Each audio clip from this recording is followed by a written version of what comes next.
Why does it always switch to this camera? Come on, man. Hold up. This one. I need this camera. Matter of fact, we need it angled. There we go.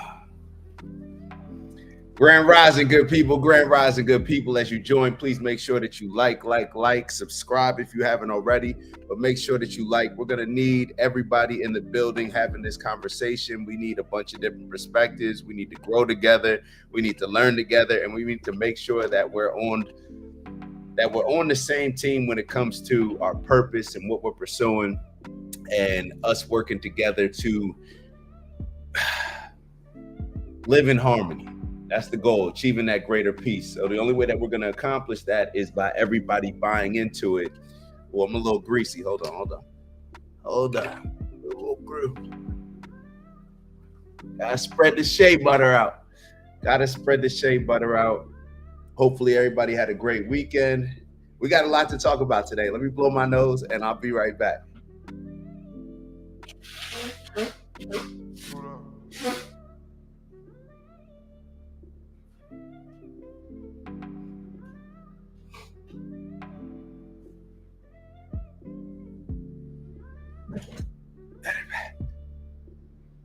All right, welcome. What are we talking about, man? Cut the music.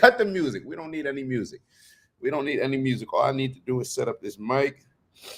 Testing. Oh wait, hold on. My mic's not even. Hold on. Give me a second. Why did this mic cut off? Oh, this doesn't charge. Hold on 1 second. How am I gonna be able to finesse this in real time? Give me 1 second. I just want to plug this in. Hold on. How am I going to finesse this in real time? Give me a second. I need to figure this out. Hold up.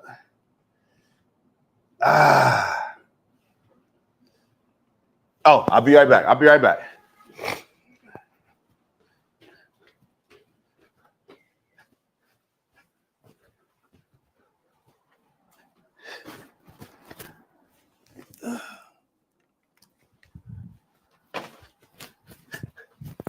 I'm coming. I don't know if you can hear me.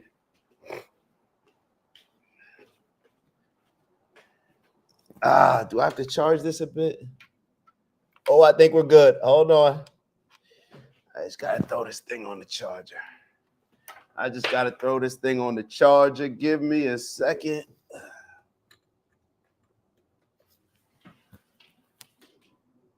And we're good. Just like that, we're good. All right, so we got the wireless mic. Let me make sure that this. All right, so what do we have today? What do we got today on the schedule? So it's been an interesting weekend.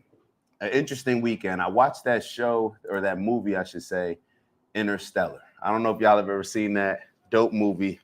I actually stayed up late last night watching it. Made for a little bit of a rough AM, but it is what it is. I watched that movie Interstellar, and it's about us seeking a planet that we can live on in another area. I recommend that everybody watch it. Shout out to my big bro and big sis, Pete and Shaga. As I'm watching that movie, this is how my mind works. I don't know if any of y'all have seen Interstellar. My fault. I'm not even looking at the comments.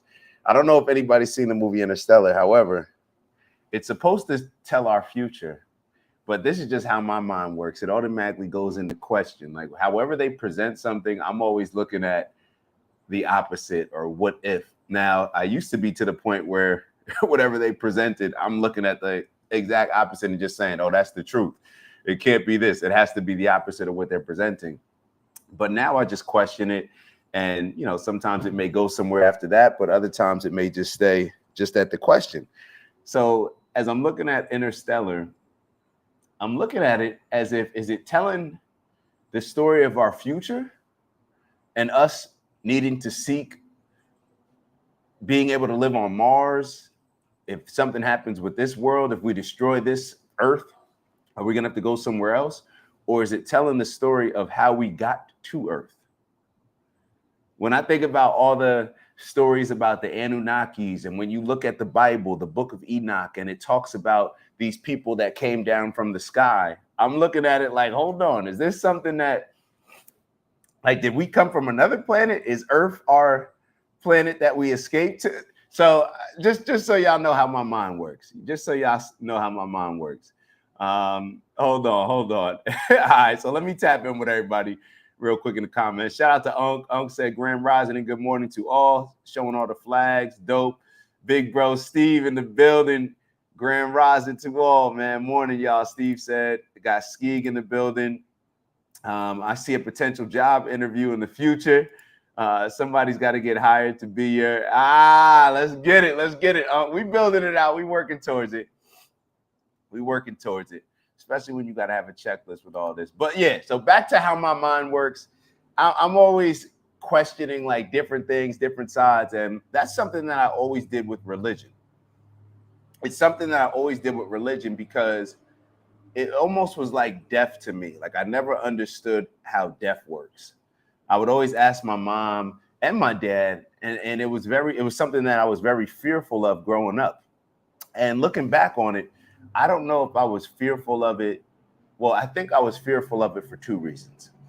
I think I was fearful of death because I didn't want to not be around my family anymore. I didn't want that. And I think probably what I would say is the main fear now, even though that was probably the leading fear then, or at least it's what I thought it was. I think what it actually was the unpredictability. The fact that I couldn't control it. The fact that it can just happen at any point in time. We don't know when we're going to go. That's what I think brought about the most fear. So it was the same thing with religion. When people couldn't explain to me why religion made sense, just like how death worked, because obviously, even though I'm looking at some YouTube videos of people saying that they died and came back, and I saw something where a lady said that she saw Biggie in hell and all this type of stuff. I'm like, yeah. Aside from that, obviously death is something that nobody can speak on. So the same thing with religion. When it comes to the promise, the basis for religion, you behave this way righteously, Christ-like, or whatever it may be for your religion, and then you get the benefit when you pass away and transition into the afterworld. So these things never made sense for me. They never made sense for me. I never bought into them. I believe like a lot of other people bought into them. And this kind of came about this weekend when I was looking at all these shows and trying to connect these dots. And I'm not sure if y'all are familiar with Billy Carson, but I started watching a Billy Carson video. I think it was on Friday or Saturday. And it was very interesting. And I think that there's a lot of dots that connect across the board with religion, with Black culture, with destructive culture, American culture in general. And today, as we go throughout the show, I'm going to make an attempt to connect a lot of dots. All right. I don't know if all the dots will connect, but I do believe that they're all very interesting topics that we all can learn from. So we're going to start off with this Billy Carson video. And hold on, let me finish with the comments. We're going to start off with this Billy Carson video. Then we may go into a spiritual look at what's going on with Israel. A spiritual look at what's going on with Israel. Interesting perspective. And I think with all of these videos, and I'm reminded when I got on when I said the spiritual issue in Israel, I'm reminded that no matter how we look at these things, no matter who we agree with and disagree with on a lot of these topics, I think the main thing for us all to take into consideration whenever we have these discussions is, what is the heart, or what are the morals, values, and principles, like we always discuss, of this person that I'm talking to? Do we have the same goal? Is this coming from a place of hate, or is this coming from a place of ignorance, just different perspectives, different biases, all of these different things? Are we able to be objective? So I think when we're engaging in a conversation with people, especially when we don't tend to see things eye to eye with, which is across the board, of course, when it comes to a lot of these topics, depending on what side of the religious combo you're on, depending on what side of the Israel-Palestine you're on, depending on what side of the cultural issue you're on. Is it Black people's issue? Is it white people's issue? Is it both? Is it the government that can fix things? Do people need to fix things for itself? Depending on what side we are on of a lot of these conversations, we tend to just pick teams based on who we see the same way with.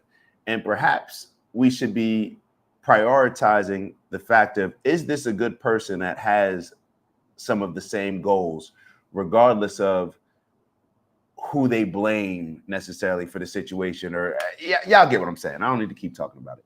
But yeah, so the main takeaway is we got to bring people together. We got to bring people together. All right, so then we're going to go on to, we have this interesting interview with this slaveholder, who this family, I think it was a husband and wife, I'm not sure, but some guy did an interview with former slaveholders, and I think it's a very interesting conversation. It's blunt, it's direct, and I think it gives us a lot to take away from it and how we can apply some of these same mindsets that the slaveholders had and see how social programs were used to keep us oppressed and enslaved in this current state. So yeah, we'll get into that. Then we have a interview from Muhammad Ali that touches on a lot of this stuff. And then we have something out of left field where there's a show on TV, or not on TV, it's actually on YouTube, I believe, where Boosie's daughter, if y'all familiar with Boosie the rapper, his daughter has a show where she brings on new artists, up and coming artists, and they perform their songs. And there was an interesting conversation at the end of one performance that showed a disagreement. It showed a disagreement where the person on stage was trying to convince everybody else, hey, be responsible with the things that you're rapping and the message that you're putting out. Be more godly. And the reaction that he got from the host of the show, as well as others, it tells an interesting story. It tells an interesting story. And that's where Nick Fuentes is going to come in, because we're going to kind of talk a little bit about that and some things that he said in the past and whether or not it directly relates to what we're seeing played out in this argument that they had about culture. So without further ado, first, let me make I think I saw my girl Antonice in the building somewhere. The Antonice Forum. Hold up, Antonice. I like this. I like this, the Antonice Forum. Uncle, death is only a new beginning. None of us that are alive can say that we've experienced this, but the truth of the matter is something that we must all do. So being afraid of it is only being able to be afraid of life. All right. So we got Antonice in the building, and Uncle, I'm with you. Of course, Anthony, send this out. Yo, matter of fact, I appreciate you for reminding me to tell everybody else. Do me a favor before we get into this Billy Carson video, as I'm gonna pull up the video, share this video with your group chat, anybody. I'm challenging you. I'm asking you. I'm not challenging you. I'm just asking you. Now I got the sniffles. Maya turned the AC on last night. Now I got the sniffles. Australia, if you look back into the past slavery, there's a lot of documented film from English settlers and settlers from Europe that landed in Australia that kept slaves. Interesting. All right, so we're going to get into it. Let's get into this conversation. So the first one is just about religion. Interesting convo about religion that we'll get into. Please go into it with an open mind. That's the only way we're ever going to learn from these things and grow. So let's start that video as soon as I get in the corner. With sincerity of heart, just as you would obey Christ. You would all. Hold up. I believe that there's a creative universe. This ain't it. That's why I gotta pretend like I love this stuff so I don't end up in this lake of fire. The fear is driving me to do this religion. The mission is to bring heaven to earth. You missed that message, didn't you? Romans 14:9. For this very reason, Christ died and returned to life so that he might be the Lord of both dead and the living. So now we're going into where people are talking about this return of Jesus. But nowhere in the Bible does it say Jesus is coming back. It keeps mentioning Christ. Jesus didn't say he was going to return. He said the Christ would return.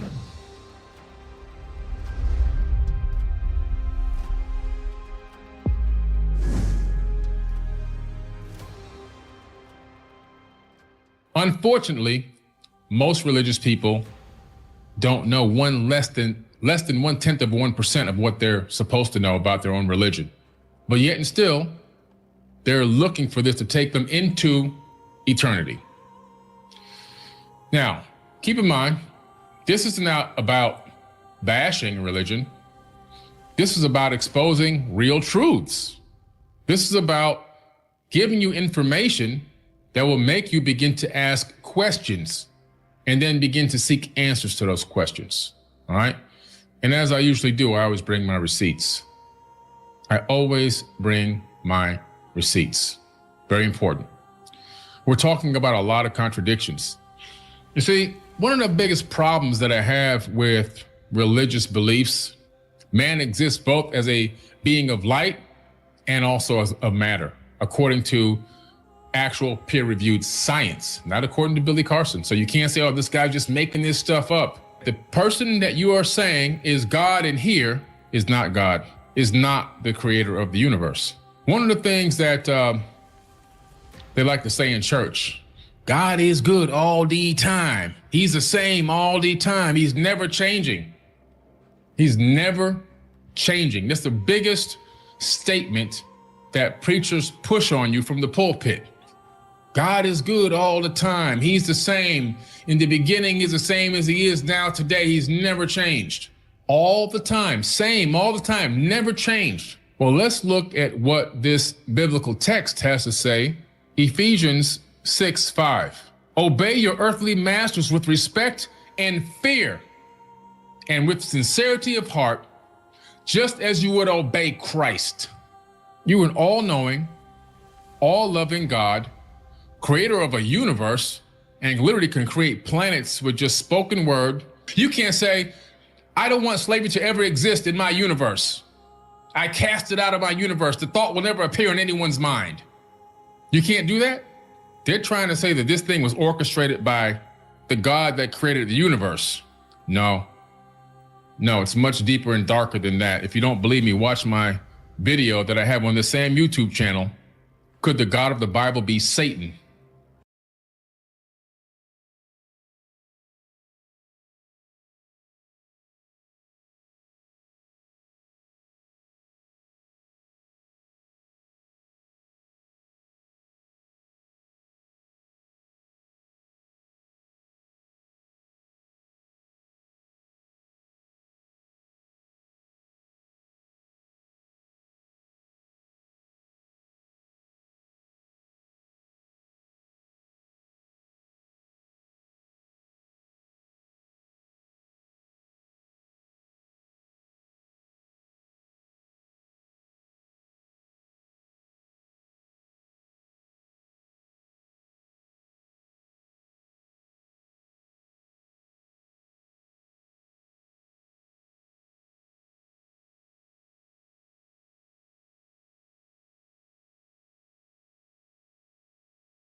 and then digest that one. Fear and love don't really go together. They just don't go together. Those two things don't go together. God is good all the time. He never changes, right? Never change. Maybe he doesn't, because guess what? He, again, I blame Maya. I got the sniffles and I pressed mute. I didn't want y'all to hear oh my God, my apologies. Let me just try to say this again. Maybe my apologies.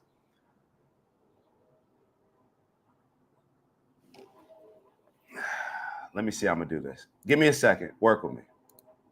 Same all the time, never changed. Well, let's look at what this biblical text has to say. Ephesians 6:5. Obey your earthly masters with respect and fear. Obey your earthly masters with respect and fear. And shout out to Vons in the building. Vons, I'm glad that you're here because I'm gonna need you on this one. What God, what all-knowing, all-loving God, as Billy Carson is getting ready, or y'all already said it, I played it back again. What all-knowing, all-loving God would make it okay and justify us obeying an earthly master? This is the religion that a lot of us buy into. This is the religion that we pledge as our Lord and Savior. So how can somebody be our Lord and Savior while at the same time telling us to obey an earthly master? Who is he referring to when they say obey the earthly master? That would be my question. Who is he referring to? Or do we adjust? Is God adjusting? Because a lot of times, and we've talked about this before, how we say that religion is supposed to be a solution for that particular day and time. And this is why I completely separate religion and God. Shout out to the sirens in the back. This is why I separate religion and God, because when you think about it, should God adjust to the days and times of how man is behaving? Or should man adjust to how God wants us to behave? Should God adjust to the days and times of man and say, oh no, obey your earthly master? Hey, the humans, they're going to have slavery, but since you have slavery, at least let me give you some rules and regulations to do it by. Or would God come in and say, like, hold up, we're not having any slavery. You're not using my name to justify slavery by any means. So it's very hard for me, even though we said this the other day. What did I tell y'all? The lesson that I learned from watching Mufasa the other day, which is walking by faith, not by sight. But that's when I'm clear on my purpose.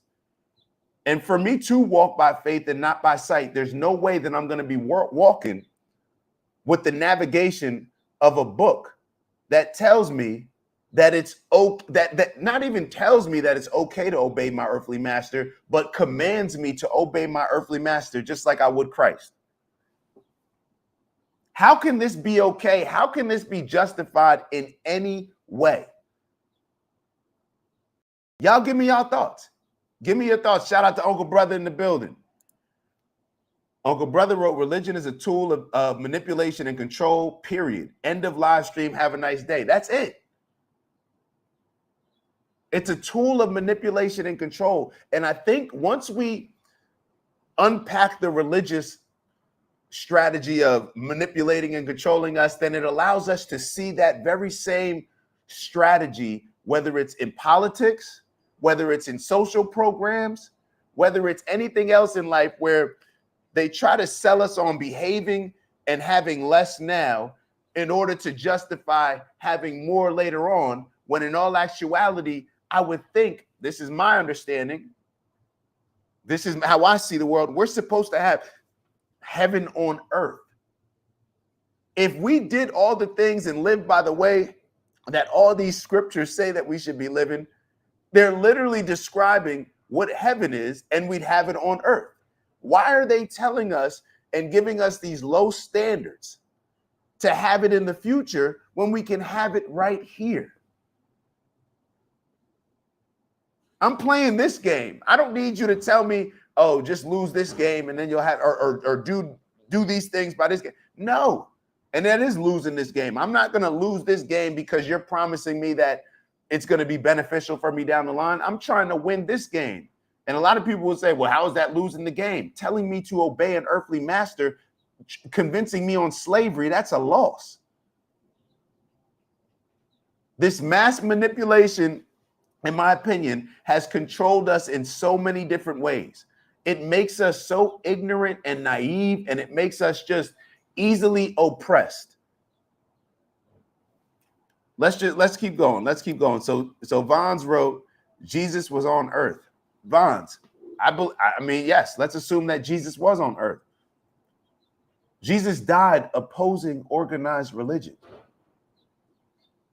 He was a representation that we can communicate with God through ourselves, and we don't need any church or any other religious organization to play middleman in our communication and relationship with God. So what did they turn around and do after he died? They created an organized religion that once again played the middleman in the relationship between us and God, even though Jesus died opposing this. Jesus was a living and breathing representation that Christ is within us as humans. So instead of us seeing it that way, how did we eventually see it? We saw it, no, well, Jesus is just a special one that could. No, what made Jesus special? Jesus was human. He just moved he moved with godly intent. And therefore, because we see ourselves as so much of less than, and because we're supposed to be the oppressed that ones on earth that obey our earthly master, there's no way that we can even look at Jesus and just say, oh, nah, Jesus was just something to strive for. He was just somebody he was a role model. You know how we look at these athletes and say, like, yo, Michael Jordan was a god. It's no different than what was done with Jesus. Jesus was perhaps just one of the Michael Jordans of humanity. Michael Jordan just did it in sports. Jesus did it being a human. But the funny part is a lot of kids grow up thinking that they can become Mike and they want to be like Mike and all these other things. Who wants to be like Christ? Who wants to really be like Jesus? Instead of relying on Jesus and waiting for Jesus to come back to fix things and putting all the accountability and responsibility on Jesus, why don't we become that on our own? Why don't we look at Jesus and say, damn, Jesus did it as a human. Let me follow up with what Jesus did. Let me continue the mission and let me take it from where it is to where I need to take it from. And then, like Tupac said, right, I may not change what did he say? I may not change things, but I'll spark the person that will. But instead, we just sit back and we wait, obey our earthly masters while we're waiting and think something's going to change. Isn't that the definition of insanity, doing the same thing over and over and expecting a different result? So Steve wrote, this is Paul writing a letter to the church at Ephesus. So this is, what he's reading. Good and the bad, got to accept it. Vons.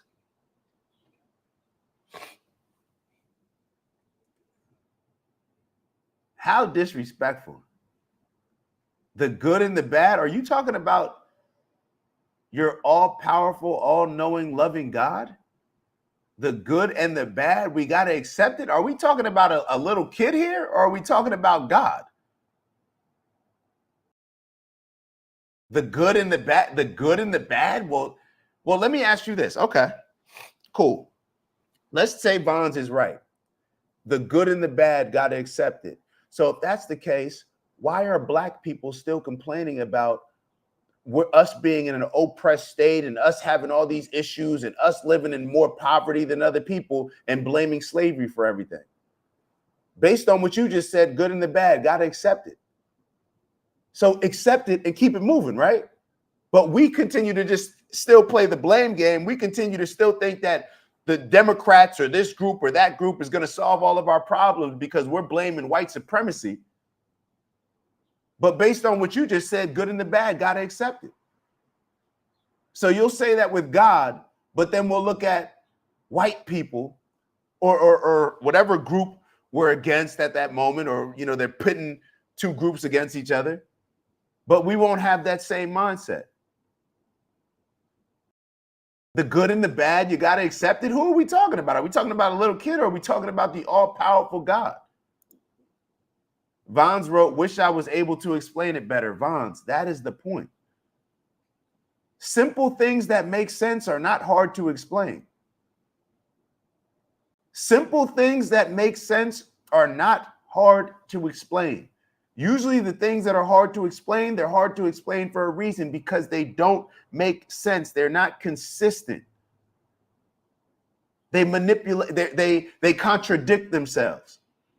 Of course you can't explain. How can you explain that God who teaches us to be kind and who's supposed to lead us to peace and harmony, and who floods the planet when he gets mad when we're not treating each other well and we're not living the right way, but then he tells us to obey our earthly master?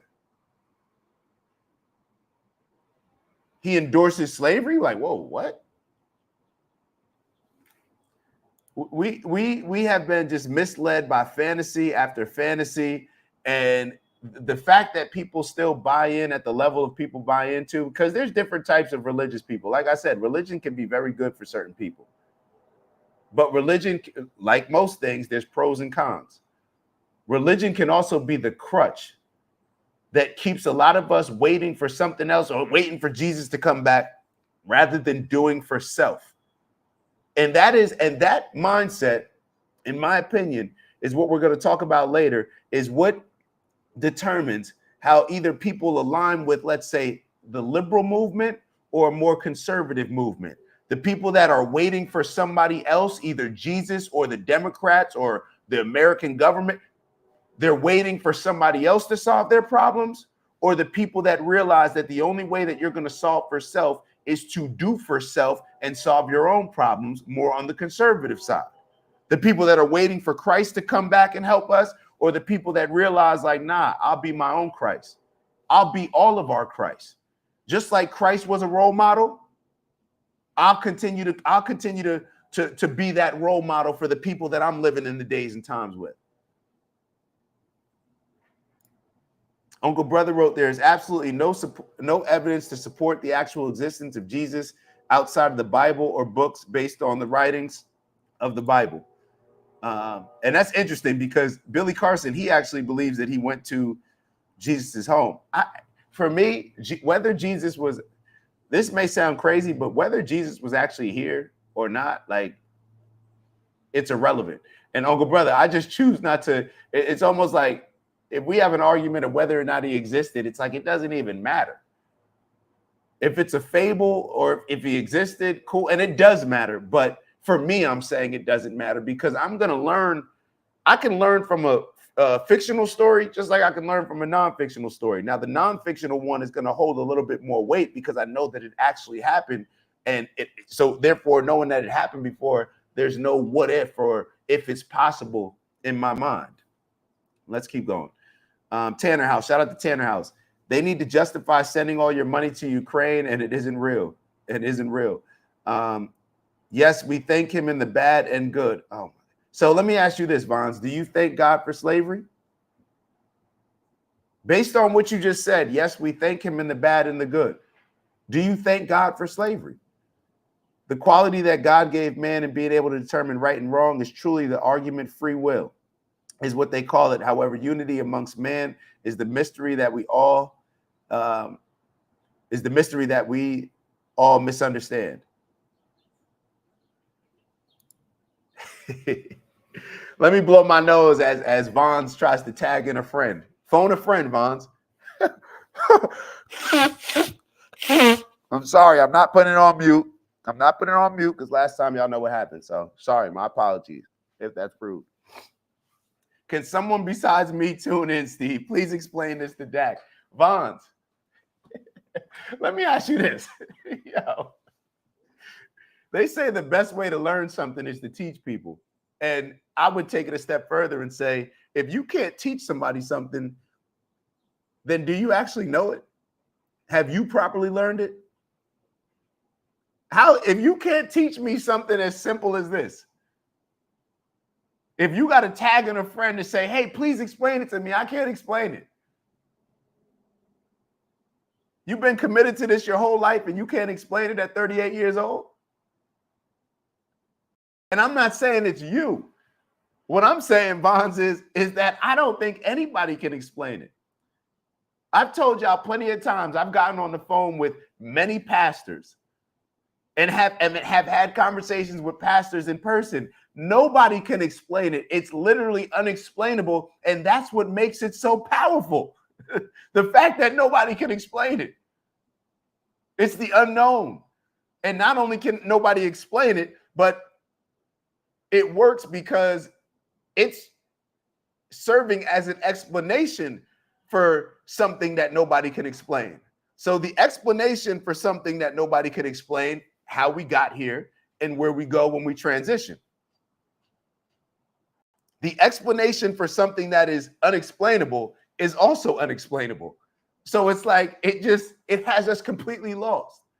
It has us completely lost. And the reason why I'm so passionate about this is because people are losing time. We don't know if we're going to heaven after this.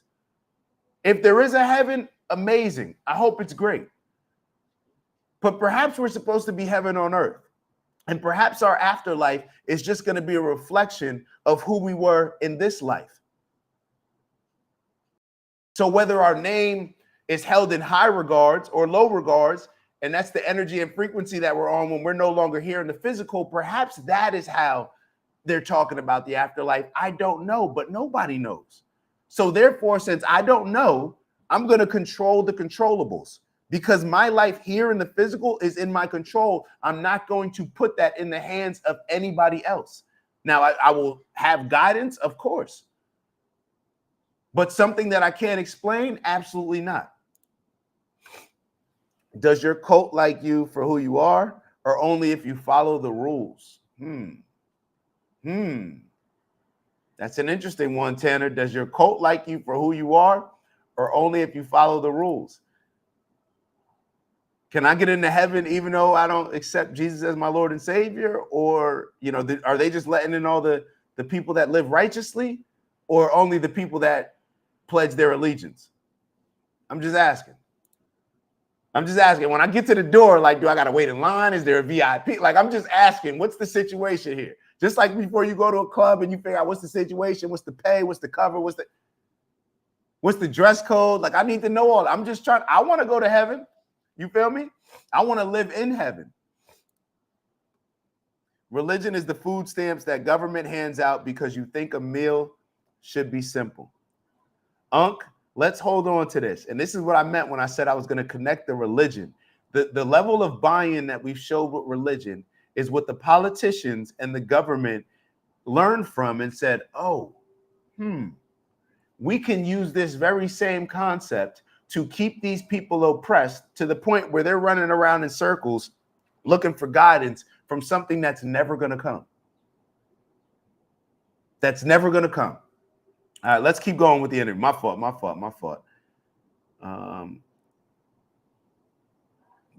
Vaughn says he saves lives, not treat. Paul wrote this letter to encourage people in the church at Ephesus during this time, which would have been around 60 AD. Okay, interesting. Religion is based on the Hatfields and McCoys. It teaches you to try to outdo your neighbor. Think about the things that we buy into. Hold on. Think about the things that we buy into. We bought into college. And then when you think about, who was that? Rockefeller, the one who what's the famous Rockefeller quote? I think it's Rockefeller where he says, let me actually look it up. He didn't create the education system. Can somebody look that up for me? Where it's Rockefeller. I think he said that he didn't create the education system to create a group of thinkers. He did it to create a group of workers. The things that we have bought into on a large scale that don't make sense, for whatever reason, it's like we continue to just lean into it. We continue to make sense out of going and getting a degree, going to college and saying, you know what, I'm getting ready to go $200,000 in debt. I don't know what my major is going to be. There's no guarantee. There's return on this investment. I'm going to get a degree and everybody has it. So it's not even that's significant at this point in time. It used to mean a lot more. There were more of these jobs. And now when you think about it, it's like, hold on. All the jobs that they convinced us to go to college for, these are the jobs that are eventually, a lot of them, I would say, are going to be replaced by AI. You go and get these degrees, and unless you get an advanced degree, you're sitting around looking like, damn, these are all the things that can be replaced by AI. But then you look at the trades. They're not replacing AI. A plumber is going to be a plumber. You're probably not trusting a AI barber to cut your hair. You want to go to the barber shop. Now, a mechanic, that's who knows. But a lot of these things, we have just bought into the things that don't make sense to us. We never get to a point where we're able to stop and say, does this make sense moving forward? It's like we never do that. And perhaps one of the reasons is because we bought into, in the biggest area of our life, something that has promised us something when we die. Man. It's let's keep going with the video. Let's keep going. And with sincerity of heart, just as you would obey Christ, you an all-knowing, all-loving God, creator of a universe, and literally can create planets with just spoken word. You can't say, I don't want slavery to ever exist in my universe. I cast it out of my universe. The thought will never appear in anyone's mind. You can't do that? They're trying to say that this thing was orchestrated by the God that created the universe. No, it's much deeper and darker than that. If you don't believe me, watch my video that I have on the same YouTube channel. Could the God of the Bible be Satan? And then digest that one. Fear and love don't really go together. They just don't go together. Those two things don't go together. God is good all the time. He never changes, right? Never change. Maybe he doesn't, because guess what? He, again, adding gender to a creator of the universe. Again, more male energy, more masculine energy, more male dominance. Look what men have done to this planet. We turned this thing into a damn ghetto. Again, why would Christians want to be afraid and fearful of damnation and hate and hatred and attack from their own creator who's all-knowing and all-loving? They're only doing it because they want to save their ass. Just in case this hell and lake of fire actually exists. And if it exists, I played it safe. White people didn't invent no damn slavery, because these people who were doing this foolishness were not white. Romans 6:16. Don't you know that when you offer yourselves to someone as obedient slaves, you are slaves of the one you obey, whether you are slaves to sin, which leads to death, or to obedience, which leads to righteousness. 1 Corinthians 7:22. And remember, if you were a slave when the Lord called you, you are now free in the Lord. I can still be a slave, but as long as I'm calling on the Lord and believing in the Lord, I'm the slave in the physical body, but my mind can be free, but my body can never be free. And if you were free when the Lord called you, you are now a slave of Christ. Oh, why, thank you. I can now be a slave of Christ as well. I really appreciate that. Thank you so much. You're so kind. If you really, truly in your heart believe that sincerely, then you've been fooled to the highest level. I believe that there's a God, and I believe that there's a creator of this universe, because the science proves that we're living in a creation. The science proves that we ourselves are a creation. However, the one in this book, that ain't it. Romans 14:9. For this very reason, Christ died and returned to life so that he might be the Lord of both dead and the living. All right. So now we're going into where people are talking about this return of Jesus. But nowhere in the Bible does it say Jesus is coming back. It keeps mentioning Christ. Jesus didn't say he was going to return. He said the Christ would return. What is the Christ? When you look into, there's been many Christ on this planet. When you look into what a Christ is, it's a level of consciousness. You see, there's some good stuff in the Bible, but what they did was they took the good stuff and they overrode it with a lot of bad stuff, a lot of darkness, a lot of manipulation and agenda, and a lot of propaganda. You gotta be able to discern what's good and what's bad. What is being born again? Being born again is rising up to a higher level of consciousness and looking back on your previous thought process and realizing that you've grown consciously. That's being born again. Not having some pastor douse you in the ocean or throw you in a bathtub or splash water on your baby. Your baby don't even know what the hell's going on. You didn't bless any baby. You didn't do anything positive for that kid. All you did was give the kid some trauma, PTSD. Kid gonna be afraid to go swimming now because you just splashed the kid and dashed him hardcore into the little tub, and now this kid is gonna be afraid to go swimming. That's what you did. You just gave him PTSD.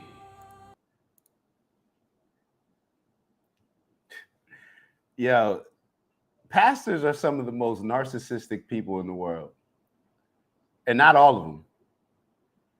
But it is what it is. Like when you really actually think about it, the majority of these pastors are some of the most narcissistic people in the world. Who are you to think that you have the ability to communicate with God any better than the next person? Who are you to think that you should set the interpretation and how the rest of your supposed followers view God speaking to us, rather than just telling somebody, yo, you need to develop a relationship with God yourself? And I wanted to highlight what Steve wrote earlier, which is, can you imagine what people will think about our current civilization 2,000 years from now? Will they completely dismiss us as savages because we eat meat or anything that is commonplace today? I think about this often. And this is one of the things when I think about the word prophet, where it's like you have this book, the Bible, you have a lot of these other books, and like 2,000 years from now, if I can say, hey, people, this is what's going to happen 2,000 years from now. I'm about to make a prediction. Or let me say this. We'll be fighting to either achieve or maintain the greater peace and living in harmony. There will be motivations that are evil, an intent that is evil, that is led by greed, that will seek out power to gain control and enslave people's minds and perhaps get people to do things for them for the cheapest amount that they can pay for labor or for free. There will be a group of people trying to manipulate the masses into following them for their own personal gain. And there will be another group that is pushing to either get to the goal of the great peace or maintain peace and harmony for all of humanity, because it's obviously something that we're going to continue to have to fight for. There's no achieving it and then we just sit back and now kick our feet up and now everything's all good. It's something that we will have to continue pursuing. We will have to continue pursuing this. So whether it's 2,000 years ago and we were just living in different homes, I think it was very similar to what it is now. I think it's very similar to what it is now. I think we tend to look at what happened so many years ago as like, oh, this couldn't happen back in the day. This couldn't happen. And then it's like the older I get, I realize like, yo, slavery wasn't really that long ago. None of this was really that long ago. Perhaps we look at it from a generational standpoint and say Jesus wasn't that long ago. But in our minds, we tend to justify certain things. It's like, oh, that happened so long ago, so therefore that, that would never be okay today. That was in a totally different day and time. Well, I look around at some of the things happening right now. I look at Israel and Gaza and sit here and say, how is this happening in this day and time? So I think more so history just tends to repeat itself, and there will always be these figures like a Jesus or perhaps other leaders and prophets that were trying to steer us in a more peaceful and living in harmony type of direction.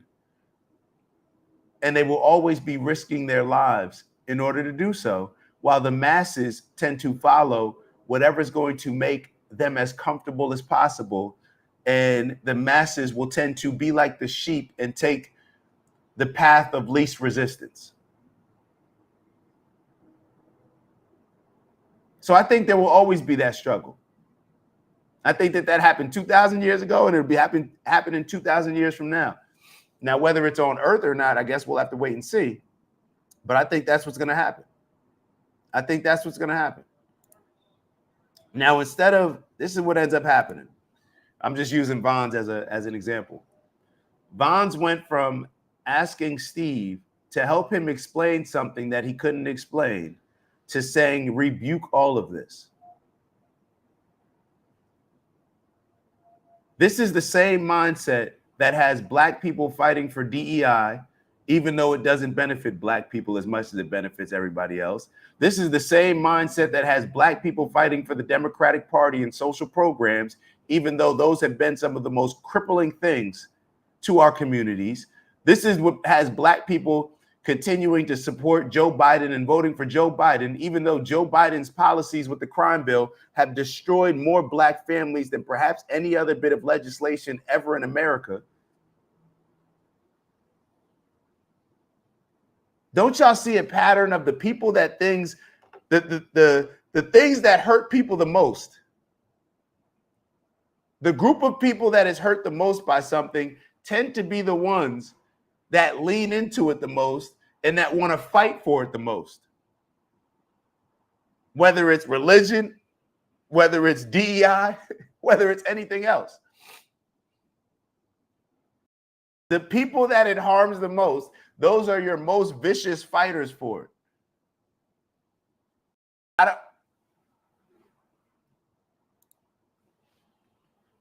I don't know. Let's keep going.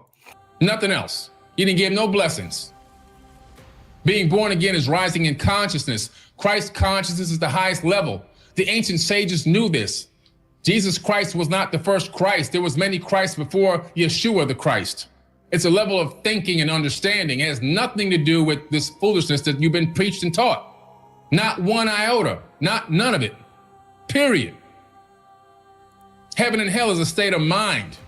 Heaven and hell is a state of mind, and these are your temples. You got to call on the name of Jesus so that you can be saved and you can be born again and you can die and go to heaven. But then here's the other contradiction. If I'm believing and walking in Christ and been calling on the name of Jesus, I'm going to be raptured up into heaven. I'm never going to have to die. So am I going to die or do I not got to die? The Bible says you got to die to begin to enter the gates. And then somewhere else it says you don't have to die to enter the gates. Well, which one is it? The rapture doctrine. John Nelson Darby. He added that to the Bible in 1827. The rapture doctrine was added to the Bible as a cliff note. Pastor saw it as a positive thing that can put fear into people and energize the people, and it could bring in a lot of money. Let me just ask a simple question,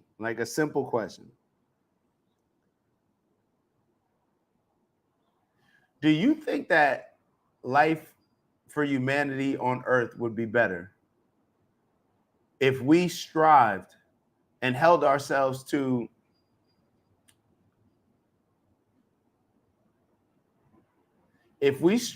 hold ourselves to a higher standard of creating a heaven-like and godly environment on earth, rather than waiting for something and rather than having to die in order to get heaven? Do you think that if that was something that we held as a standard of living on earth, that we'd be in a better place or a worse place? So if God, the all-powerful, all-knowing, all-loving, wanted us to live in harmony on earth, wouldn't it make sense for God to say, hey, we're going to raise the standard. The standard is not to die and go to heaven, but actually while you're here right now, because what do we have? We always talk about it being the change, right? But that part of being, that's living in the now. All we have is the now. So does it make sense to say, you know what, when I transition, when I no longer have my physical, when my spirit leaves the body, however you look at it, we'll have that heaven later on? Or does it make sense while we're here, we're already here, we're at work, we might as well do a good job, right? We're here. We might as well embrace the things that it says in all of the scriptures. Well, I can't even say all the scriptures.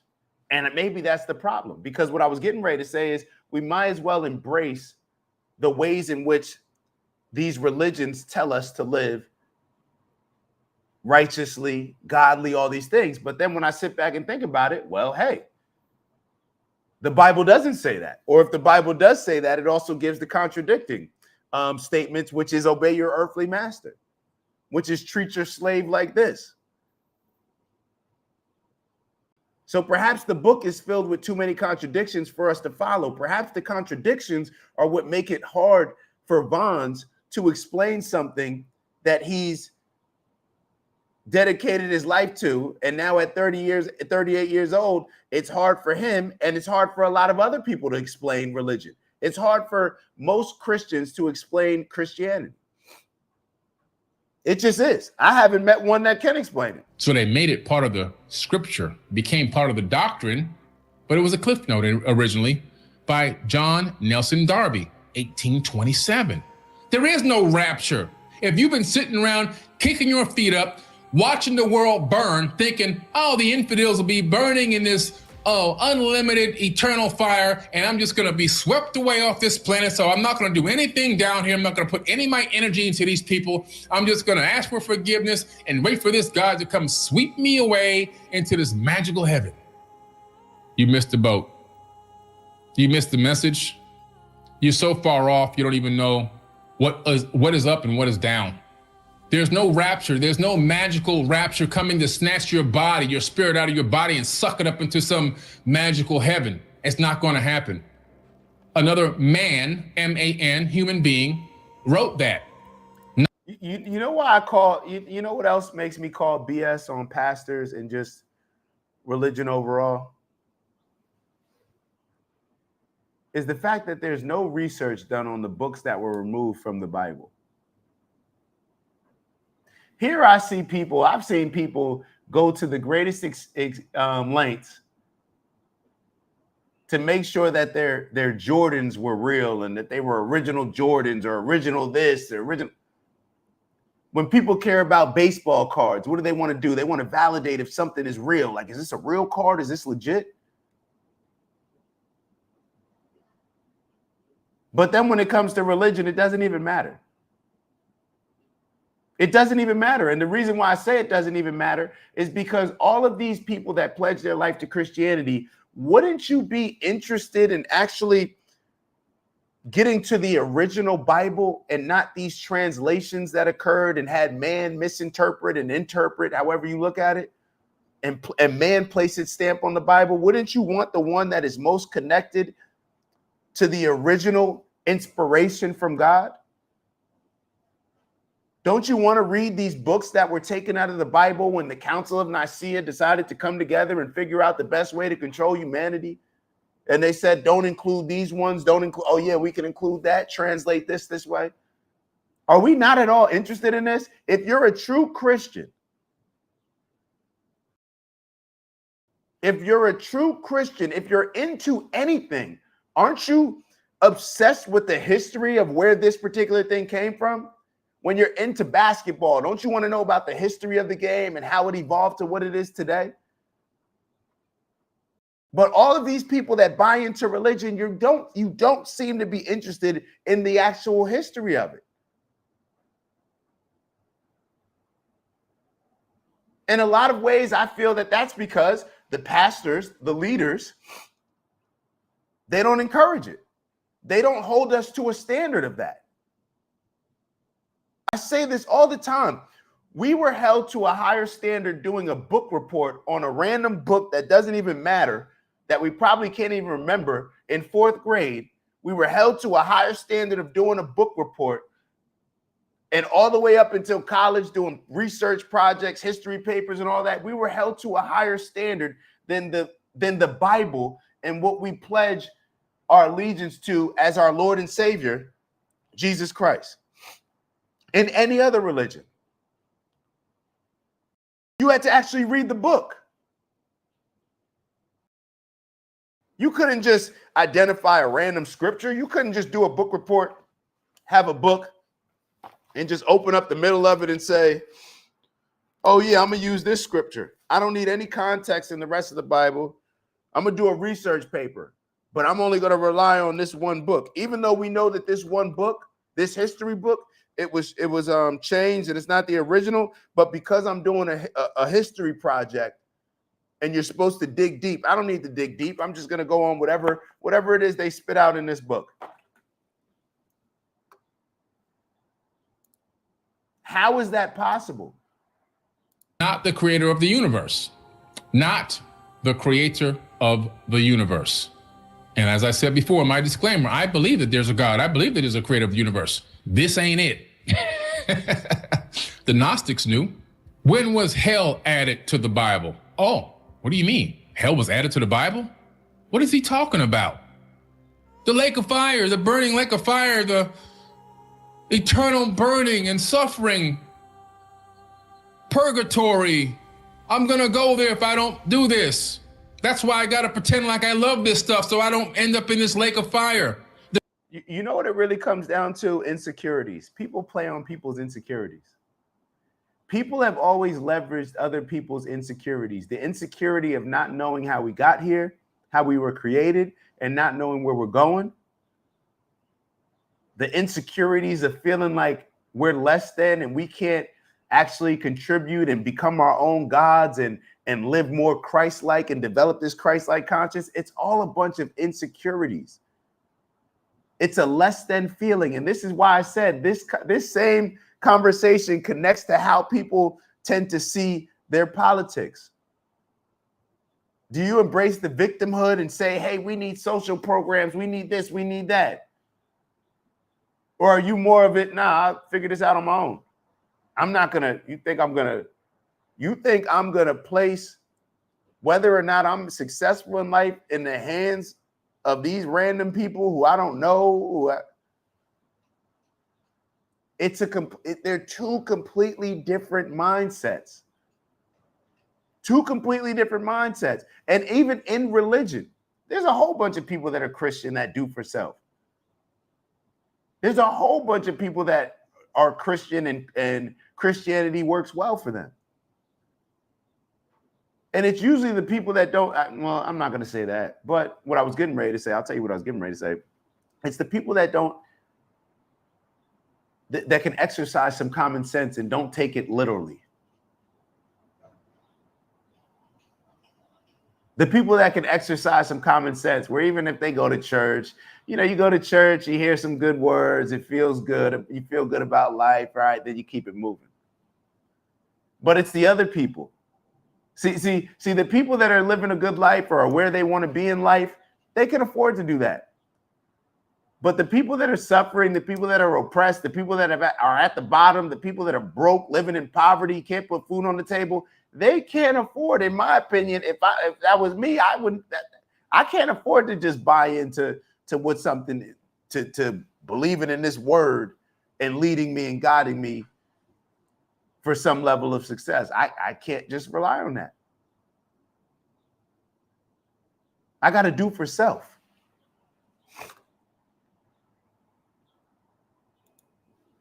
And Steve wrote, I'm waiting for this gentleman to present his opinion on the God that he acknowledges as the creator of the universe. That's interesting. That's interesting. That's a good question. Now, for me, y'all know how I feel about God. I think God is just our connection to each other. There's no research, in my opinion, that can be done. Or I don't know if there could be. You know what's so funny? I almost don't care. I almost don't care.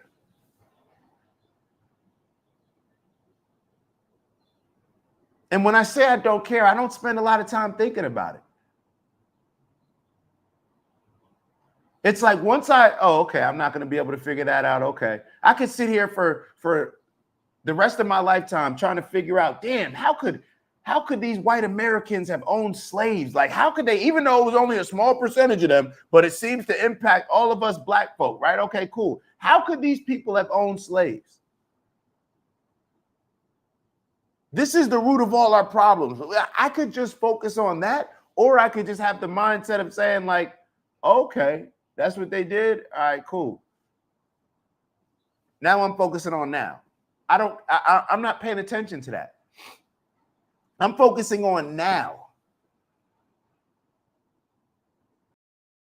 Us literally trying to figure out and solve the issue of what God is, who God is, what contributed to this. That's what's landed us in this position, in my opinion. None of us know. It is what it is. None of us know. And the ones that we praise, like Jesus, as Christ-like figures, as prophets, those are the ones that communicated directly with God. So perhaps we should do the same. The fear is driving me to do this religion. The mission is to bring heaven to earth. You missed that message, didn't you? The mission is to do greater things than he. You missed that message, didn't you? You're supposed to even excel and exceed far past what Yeshua's achievements were on this planet, not in any kind of magical heaven, right here on this physical plane of existence. You're supposed to bring heaven to earth. Can you master that right here? Can you love your brother? Can you stop falling for divide and conquer? Can you get the hell out of polytricks? Can you stop falling for the foolishness and go take a trip towards spirituality and visit inner space so you can expand the outer space and find out who you truly are and the power that's truly inside of you, and find out that you are God walking in the flesh every single day, because the same divine spark that created this universe is inside of your body, who is doing all of the killing in the Bible. And Bro just said a lot. But you know what? I remember Kanye saying a long time ago that when he calls himself a god, people have a problem with it. But when you call yourself the devil, he was saying when he calls himself the devil, or these rappers that he's rocking with, they call themselves the devil, nobody seems to have an issue with it.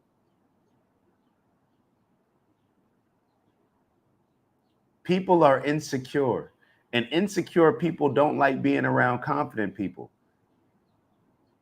We saw this on the slave plantation. That confident slave, that buck, yeah, we're going to address that.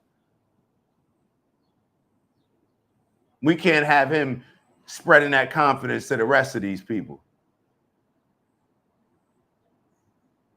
So therefore, when I gotta, when I say, it's one of the reasons why I say godly instead of God. Trust and believe. Trust and believe. In my mind, I'm a God, bro. I'm just being honest. That's what I strive to be like. Now, to make everybody feel comfortable and to get the point across and to hopefully get people to embrace it, I use the word godly. But if I come from God, what better way to show love to your father? How do fathers give their kids? Just realized this. I didn't put this together. My brother's middle name is David. My name is David. That's a sign of reverence, right? When you get a name from your father. When your father's name is passed down to the kids, that's a sign of reverence, right? An endearment. Aren't I showing my attachment, my affiliation, my allegiance to God by saying I am God? God is in me. So therefore, that makes me God. I'm a part of that same lineage. But no, people get upset. People are like, oh, who does this guy think he is? We have a warped way of thinking. We have a warped way of thinking. You know what I found out during my research into that topic? It wasn't the devil. God had killed over 3 million people in the Bible, including his own son. The devil didn't kill anybody. This is crazy. He had killed over 3 million, plus his own son.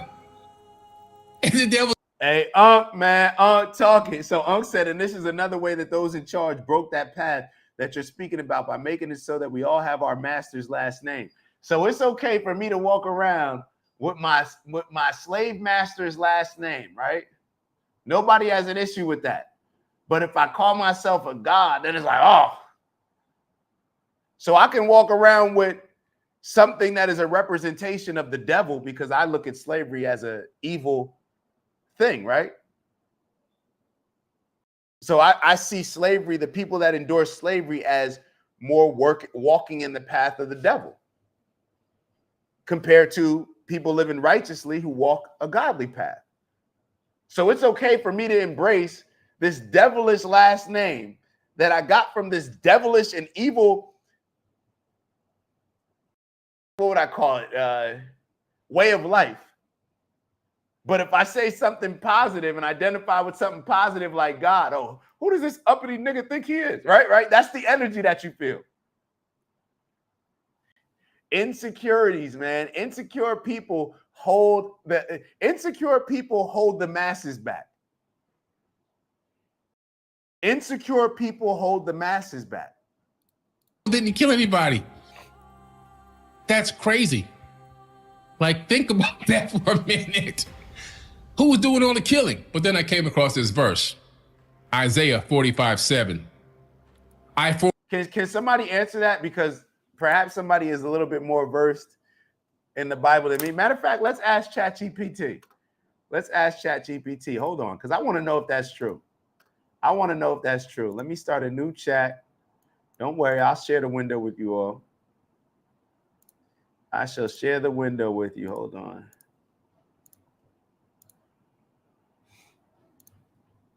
All right, let me ask ChatGPT. I'll make it bigger for you guys. Did in the Bible, let's say, did the devil kill anybody in the Bible? And I'm trying to word it a certain type of way because ChatGPT sometimes this violates our terms. Interesting. All right, so it says this. In the Bible, the devil, Satan, is not directly recorded as physically killing anyone. Instead, his role is more of a tempter, deceiver, and accuser. However, his influence is associated with death and destruction. Here are some key points. So the devil did not directly kill anybody. So I see, let's read the first one. In Job 1, Satan challenges God, and God allows him to test Job. Satan sends calamities that kill Job's children through a storm and raiders, but it's important to note that the text attributes the permission and boundaries of these actions to God. Whoa. Satan carried them out indirectly, but he's not depicted as personally killing with his own hand. So it says, but it's important to note that the text attributes the permission and boundaries of these actions to God.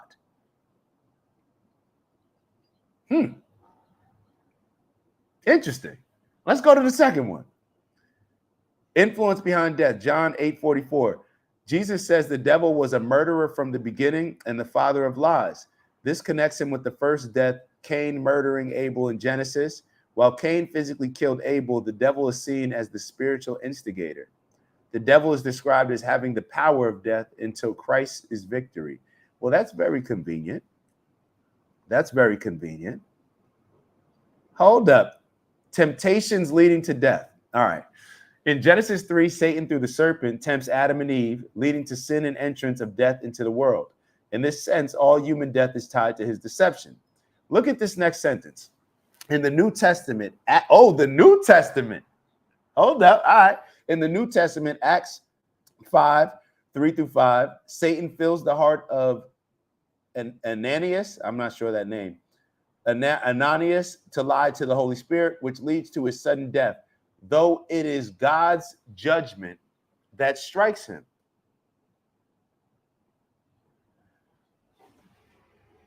Is this not mind-blowing to y'all, or did y'all already know this? Or are you just trying to hear it and act like, oh, that's not that big of a deal, because you got to act like it's not that big of a deal, because then you're going to be looking at your God funny.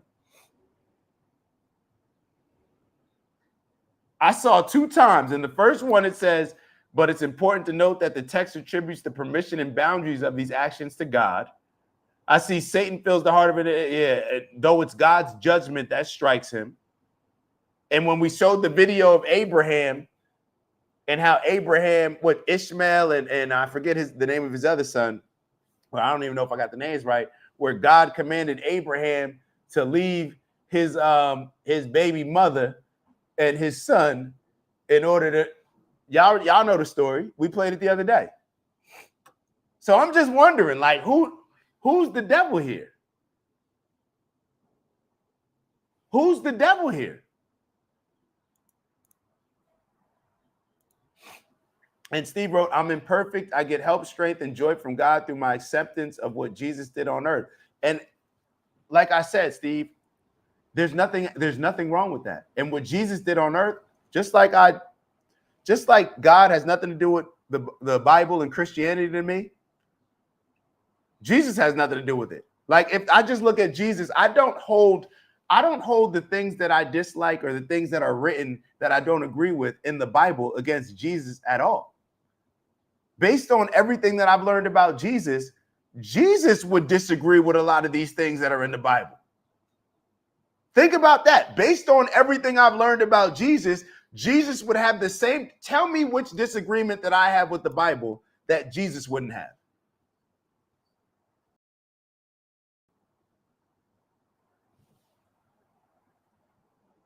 Just because somebody creates a brand, and just because I could come out with a brand tomorrow called Jordan, doesn't mean I'm Michael Jordan. Doesn't mean that I have any association with Michael Jordan. Doesn't mean that the things that I say, this is the Jordan way of life, doesn't mean that that's actually his way of life.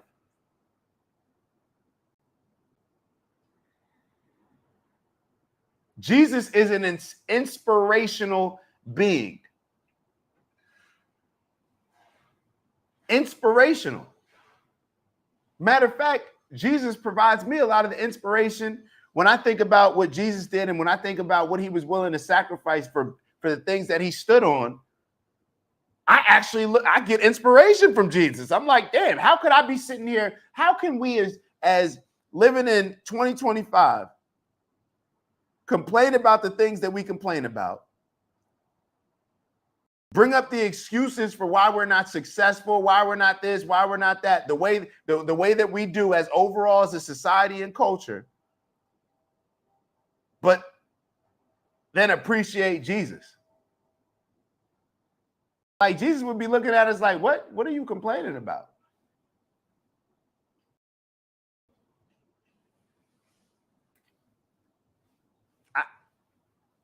I'm just trying to make it all make sense here.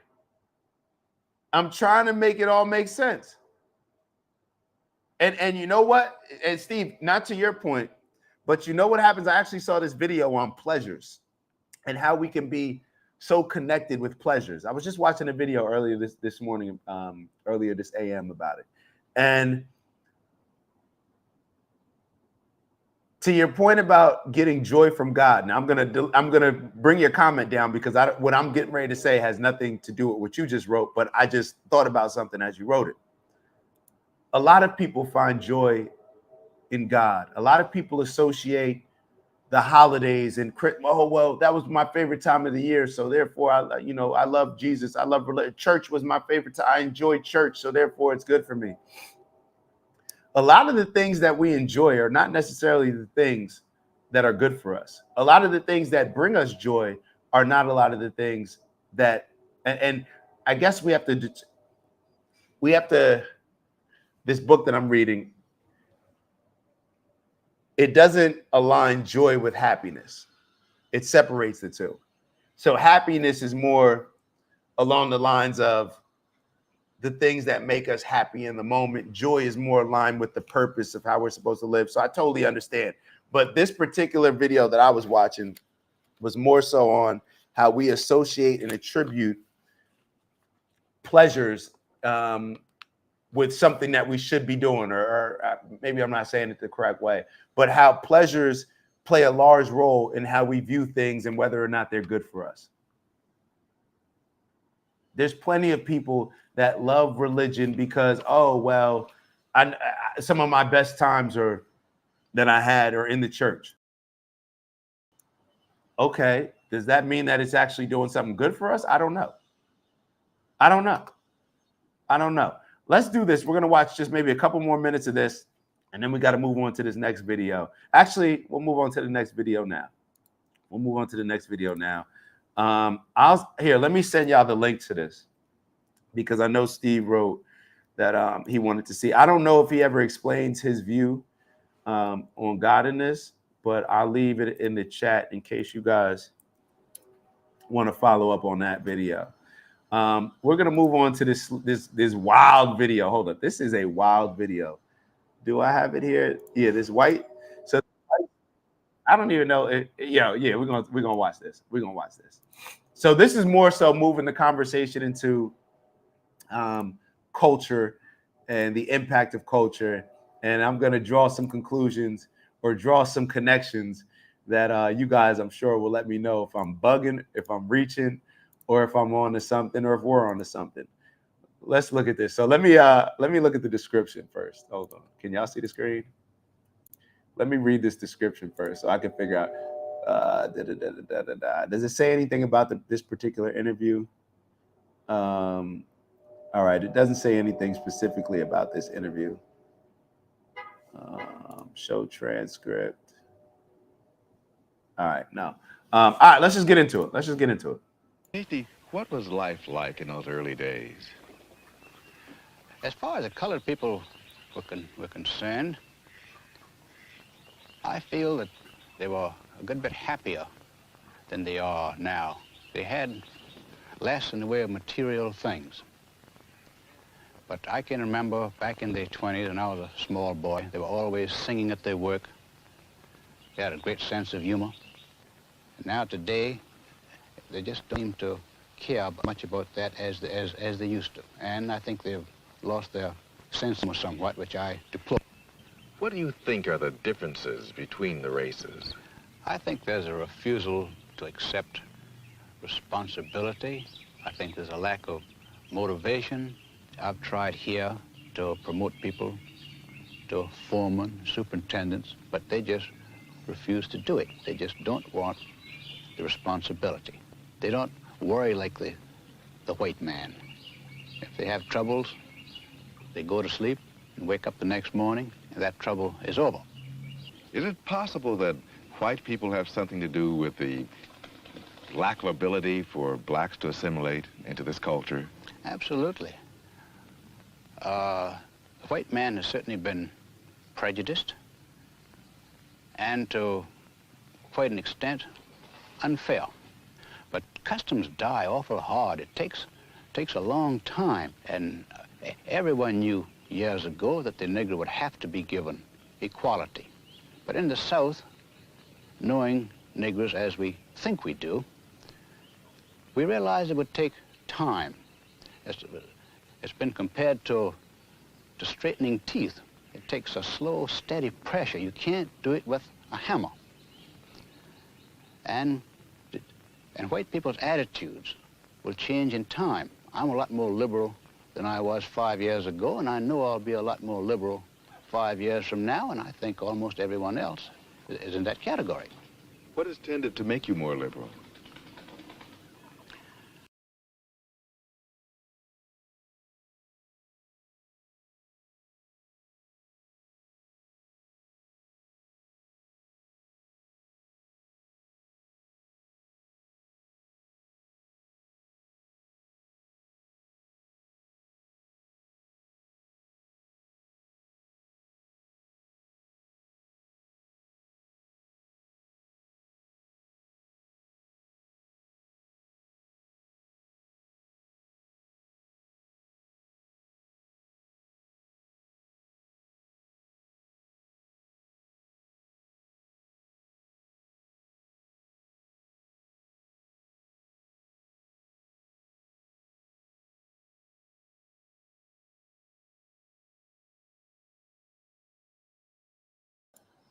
I know I'm on mute.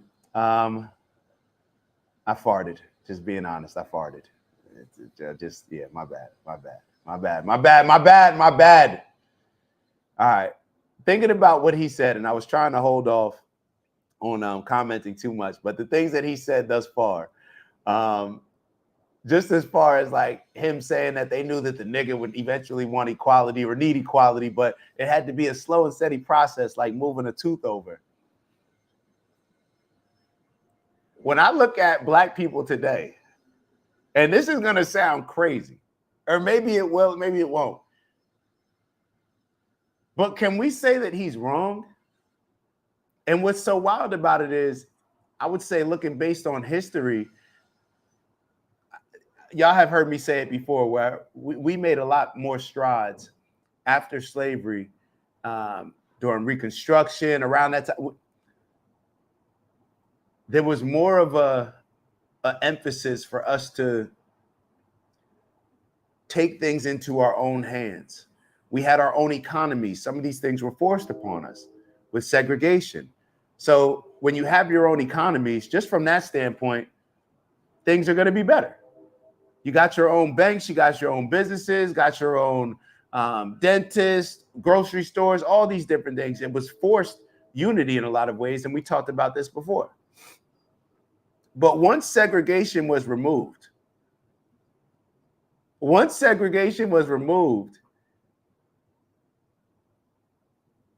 this has been a very slow process. It has been like moving teeth. And nobody can tell me why. It's like, have y'all ever asked your black friends or maybe ever asked your white friends, like, yo, why do you think black people are struggling so much in America? This is another question that separates liberal-minded people from perhaps conservative-minded people or whatever else category there is. The answer to that question is probably going to set your perspective on how you view what can actually save black people.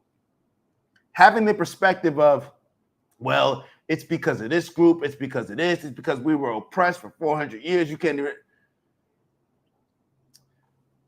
Liberal-minded. Sounds like you think that you're owed something. Sounds like you want some social programs. Sounds like you want some reparations. Sounds like maybe that's what we're inclined to have. But perhaps we should be a little bit smarter in how we get those reparations. Perhaps it shouldn't come in the forms of social programs, but it should have came in the form of what it initially was supposed to come in, 40 acres and a mule. Perhaps we should be intelligent enough to realize, like, hey, these social programs, they kind of set us back a bit. This process should not be taking this long. We should not be at the bottom when it comes to financial success and household income when it comes to America. But we also can't have these straightforward conversations, because depending on what side of the argument you're on, you're either going to be canceled if you speak like, or the rest of the black people won't align with you. If you say, look, man, forget what white people have done. I'm tired of blaming white people for stuff. It's on you. It's on me. Nobody else is responsible for whether or not we're successful besides us. Stop blaming white people for stuff. Stop waiting for Jesus to come. That pisses a lot of people off. People don't want to accept the responsibility and accountability that comes with that. So what do we end up having? We end up having this slow process. And something that you mentioned earlier, Steve, that I already let the video begin, but I wanted to go back and address, is he said that he believed in God and that God created the universe. He then stated that God of the Bible was not that God. In my mind, there's absolutely no way that the God in the Bible is the God that I believe not created the universe, but see, this is maybe the difference. I think that God is the universe. God is everything. He's everything and nothing at the same time, right? He's everything from a standpoint of, everything that was created. We could say that, hey, once something is built, it's always built from that, right? That inspiration that comes from God, or however we deem it. We can say that everything, God created the universe, he created the animals. We can say all this stuff. God set the environment for all of these things to occur. But when I say God is nothing, it's like God has absolutely nothing to do with what we as humans decide to use our free will to do on this planet while we're here.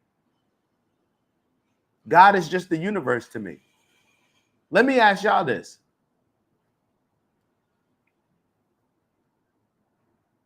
If God is who God is in the Bible, then is there anything wrong with what's happening in Gaza right now?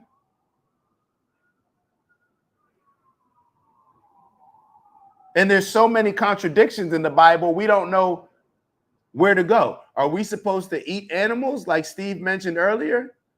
Or does it say thou shalt not kill? Does it mean thou shalt not kill humans? Does it mean thou shalt not kill animals? Does it mean thou shalt not kill unless it's in Gaza? Or does it mean thou shalt not kill unless it's fighting for America? Who is God in the Bible? God in the Bible is 1,000 different personalities. Who is God in the Bible?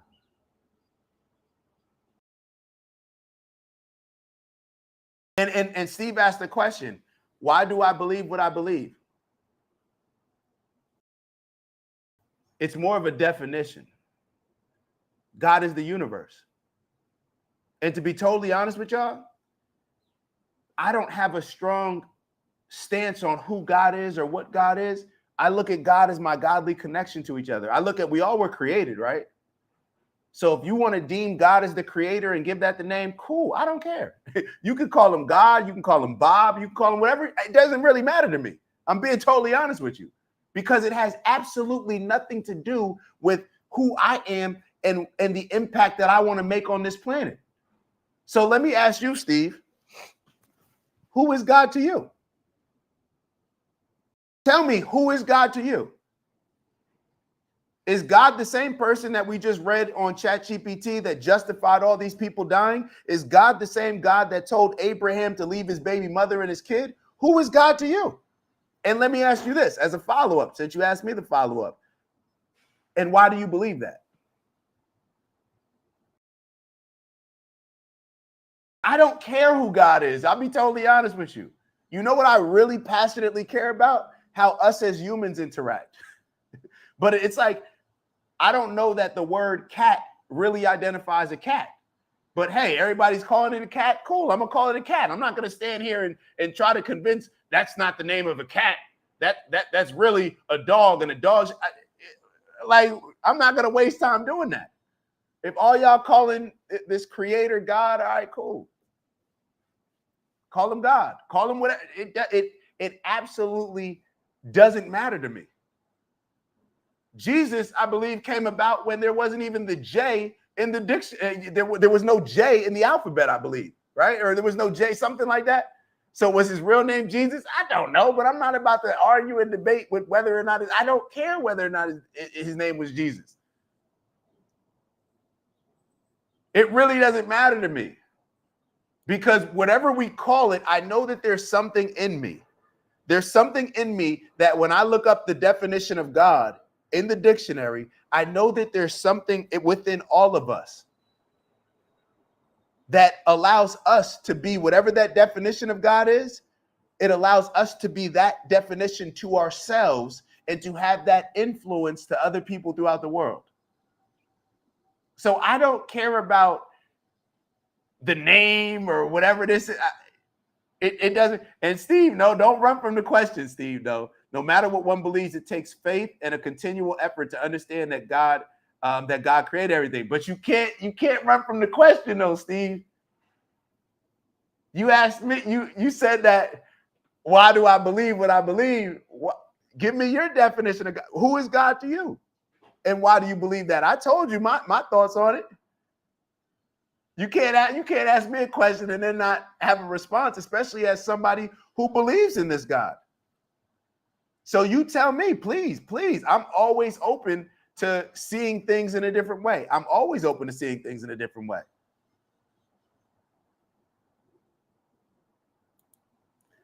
And Oak wrote, so in other words, God gave mankind the knowledge to create the atom bomb the same way he gave the clever idea to make peanut butter. It's like however you want to look at it. You know what I mean? I look at, you know what I look at more than spending time on who is God and who is it.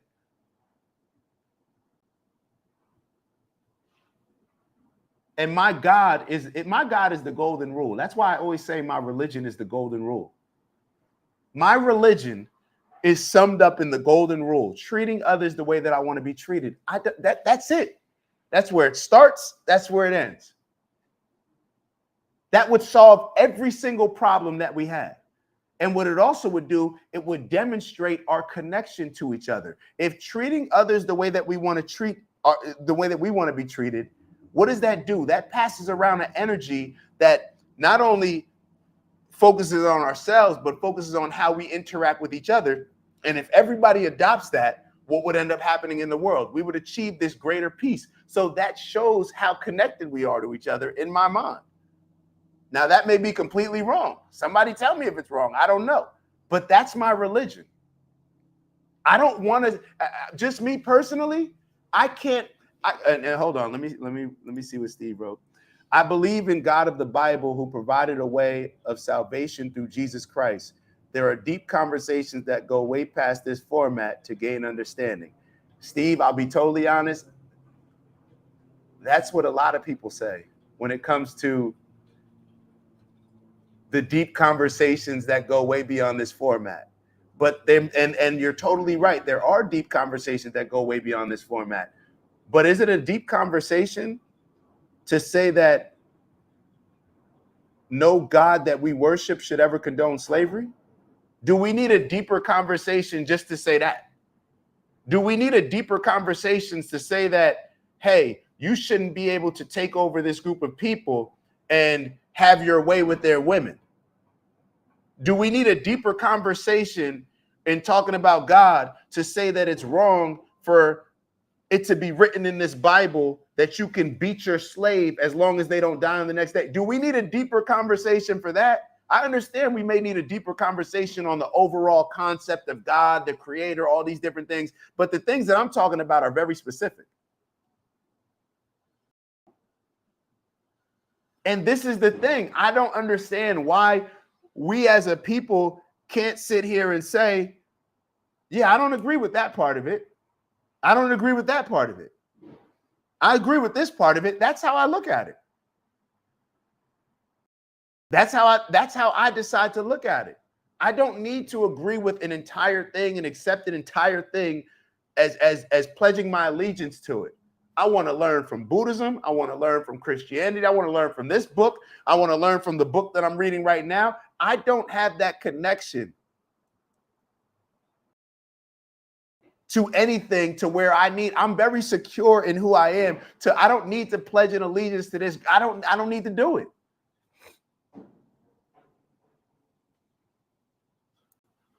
See, Steve? So Steve wrote, brother, I have 200 characters to provide a response. Condoning slavery and writing about it as a historical reference of the time are two very different things. Steve, I think you may be misinformed on this particular aspect of it. We're not talking about condoning slavery. We're talking about God, the all-knowing, all-loving, all-powerful being, the creator of the universe, very specifically saying how you can treat and beat your slave.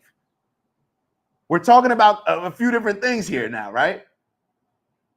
And like I said, for all of the people that, let me ask you, Steve, real question. Have you ever read the book of Enoch? And the reason why I ask, for the people that are into Christianity, I wonder it myself. I'm like, damn, why have I started reading the book of Enoch? Why have I read the book of Enoch? Why am I looking into all these different things that the original Bible discusses? But the people that are Christian, they don't even look into it.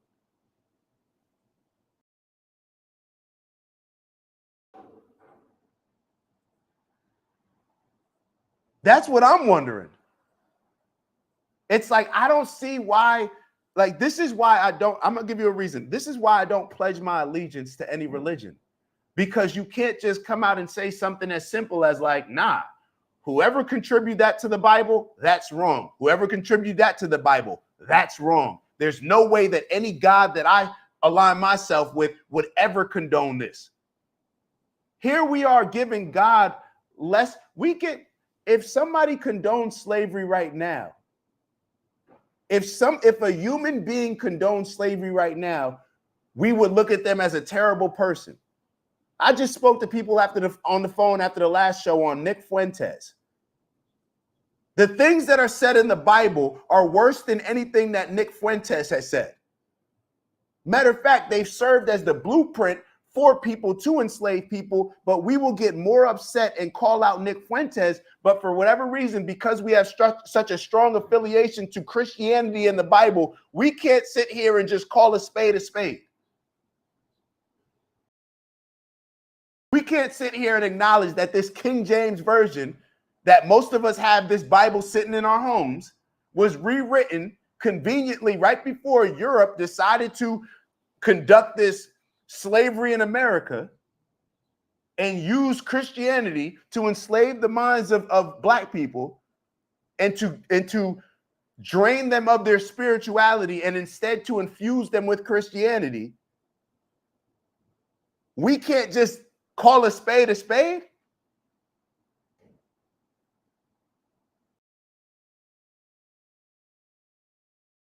You said that they're writing about it as a historical reference of the time. That's what the Bible's doing? I thought God is timeless. I thought God is the all-powerful, all-knowing. How come I can sit here right now and say, I can sit here confidently, like I said earlier, that, hey, we should never have slavery ever. You should never beat your wife ever. You should never kill people for greed or for any reason. You shouldn't kill people for good. I can say that for humanity, or for the entire time of us on this earth, on this planet. How come I can say that, but God couldn't say that in the Bible, which was written, what, a couple thousand years ago?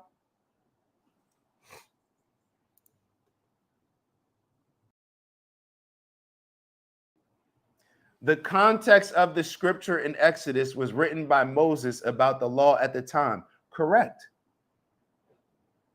And I disagree with it. This is what happens. When people when there's something in the Bible that people agree with, it's always inspired by God. It's always written by God or inspired by God. When things are written in the Bible that people disagree with, this is just my takeaway from it. And then we can move on, or we can continue to have this convo. I love having this convo. But when things that are said that people disagree with, it's like, oh no, that was man, and it was just based on what was going on at the time. So how do we decipher between what's the stuff that we should follow and contribute to society now, or what are the things that we should just say, oh, well, that was just, written at that particular time? And just because it's written at a particular time, how does that make it? It's like, how does that condone it? Let me ask you this. Do we respect people like slavery 400 years ago? That was the right thing, right? But we had people dying opposing slavery. So just because something was a law at the time, just like women fought for the law was that women can't vote. The law was that Black people can't vote. And enough people stood up against it for a righteous cause and changed the law, right? So we can't just rationalize something that comes from the inspiration of God and just rationalize something evil in it by saying it was based on the context of the days and times and the laws at the time. Or can we? I don't know. I don't know, but I don't, when I'm judged at the end of my time here, I don't ever want to just sit here and say, oh, well, those were the laws at the time. I'm pretty sure, Steve, that if the rules and the laws were, hey, we're having boys play sports against women. I'm sure there's nothing that any law could ever come across to you to where that law to where you would ever accept it, right or wrong. You would never accept a law that said, hey, it's right for boys to be competing in martial arts or competing in boxing against women. There's no law. I don't care who wrote the law. We would never accept that. But then we give the Bible a pass and we give Moses a pass because he was writing about something in those days and time. What if Moses had more of a Jesus Christ-like approach and said, I'm willing to, instead of just writing something safe that aligns with the law at the time, I'm willing to write what's actually righteous and say we shouldn't have any slavery, even if it kills me for it. What if Moses had the courage that Jesus had and said, hey, I'm willing to die. This ain't right. I'm willing to die for it. But then once again, like I said, which is so funny about the Bible is written, Jesus Christ died opposing organized religion and sacrificed his life for righteousness for humanity. But then all these other people created a religion in his name, wrote scriptures in this Bible that don't align, in my opinion, with what Jesus would have condoned himself. Jesus didn't adjust and adapt to the days and times. Jesus sacrificed his life to change the days and times and to advance us as a people. But then the people that created the religion in his name, they did not hold themselves to that same standard. And anybody can tell me and point out where I'm wrong. I've been on both sides of this. I've been on the side where it's like, oh yeah, I'm doing Bible study. I'm reading this stuff. I'm breaking it down. But then when I started asking these questions, because it's just common sense, like I don't mean to say it's common sense from a standpoint, like it's common sense if you don't agree with me. I'm not saying that at all, but I'm just reading it from a very simplistic standpoint and saying like, yeah, this doesn't really make any sense. Here you got black people. And we talk about Moses, right? So let me ask you this, Steve, another thing. If this was written by Moses about the law at the time, and I'm assuming Moses lived thousands of years ago, then when they did all the translations and updates to the Bible, like the King James Version, then why didn't they update that in the Bible, or I don't know, write something that goes along with it so people would not be able to use it to enslave people in America like how Europeans used it? That would be my question. Because it seems like by writing something like this in the Bible, where you're adjusting your outlook, your principles, your morals and values, you're adjusting them based on what suits the time and days that we live in, what ended up happening? Those same slave culture, and matter of fact, a lot of people would say that it was written during a time where, hey, you know, slavery wasn't as bad. It was a different type of slavery. But then what were people able to use it for? People were able to take that from 2,000 years ago, what was written, and convince Negroes in America a couple hundred years ago to obey their earthly master.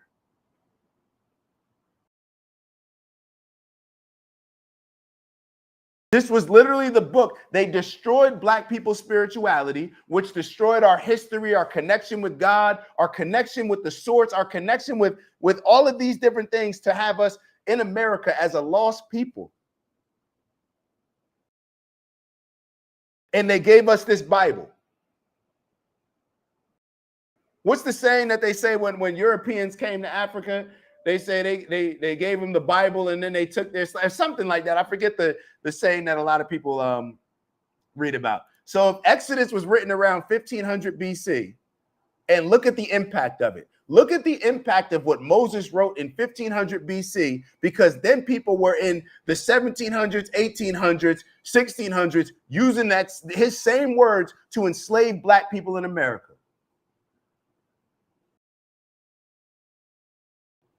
Maybe we need an updated book. If we got to sit here and pick and choose between, okay, let's cross this one out, let's edit this, let's figure out this one doesn't apply to this day, and oh, this applies to the day and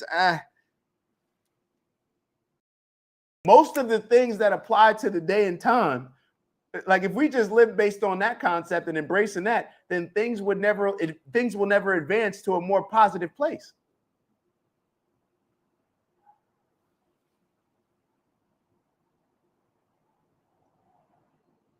Unc wrote, and if we look back 1,500 years ago, we also find Hindu writing that was astonishing for what is written even today, 1600, using that, but also there's Chinese writing from that period. You know how people, you know what they always say about how people, like when artists, when they die, like they're almost like held in a completely different light.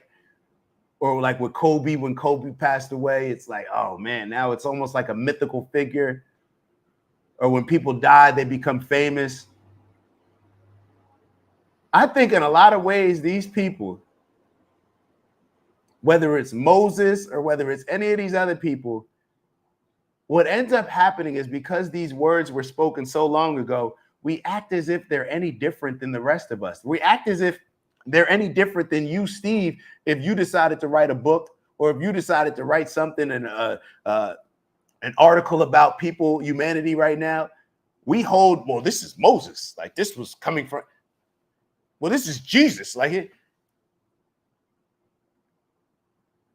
we hold these people from the past in such high regards because their words are coming from a past time. And what we end up doing is we totally disregard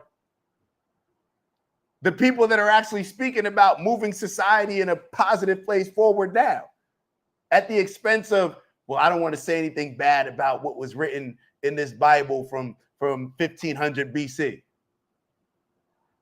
Nah, I don't align. Their principles and their morals were off. They were wrong.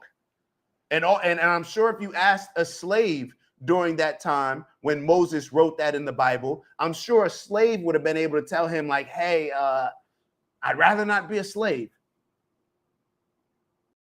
Perhaps Moses should have got some feedback from the slave perspective. And then maybe he wouldn't have been feeling as comfortable condoning how to beat a slave in the Bible. But maybe I'm off. Maybe I'm off. Let's keep going with this interview. Well, realization that the Negro is a human being like anyone else. Mr. Hasty, what did you think we were before you began to think of us as human beings? Well, in a way, we thought of you almost as a very superior pet. Something, or rather someone, we had to take care of. Because we had to... I'm going to run that back and let y'all hear this. Human being. Is a human being like anyone else. Mr. Hasty, what did you think we were before you began to think of us as human beings? Well, in a way, we thought of you almost as a very superior pet. Something, or rather someone, we had to take care of. Because we had to do so much of their thinking for them. We had to do almost everything for them that, except living their own lives. Anything outside, we had to do for them. So they... I thought of you as a pet, but a very advanced pet. We had to do everything for you. You're thinking everything for you. But hold up. I got to change this view. If you're triggered by what he said, don't be triggered by what he said, because he's only speaking based on the days and time he lives in. If it was okay for Moses to speak and to condone slavery based on the days and times that he was living in, why is it not okay for this white man to do the same thing? If it's okay for Moses to condone slavery based on the days and times he's living in, why is it a problem for this white man to do the same? You hold this random white man to a higher standard than Moses, who was a contributor in the Bible? Make it make sense to me. You got to make it make sense. Maya said, meanwhile, we taught them how to bathe and eat with utensils, laughed Maya's off. But a lot of people aren't aware of that. Candace Owens wasn't aware of that when she sat down with Nick Fuentes. A lot of people are not aware of the contributions that Black people have had in the North Africa, Mediterranean region, in Europe as well. A lot of people are not aware of those contributions that we had, and there's a reason why they try to erase these things from history. There's a reason why our Black history every February starts with, hey, it started on a day when such and such got captured in Africa by a slave catcher, and then they were brought over here on the Amistad or the Jesus Lubbock, and Black people were oppressed, brought to a foreign land, and then this is where history started for you, and then this is where it ends.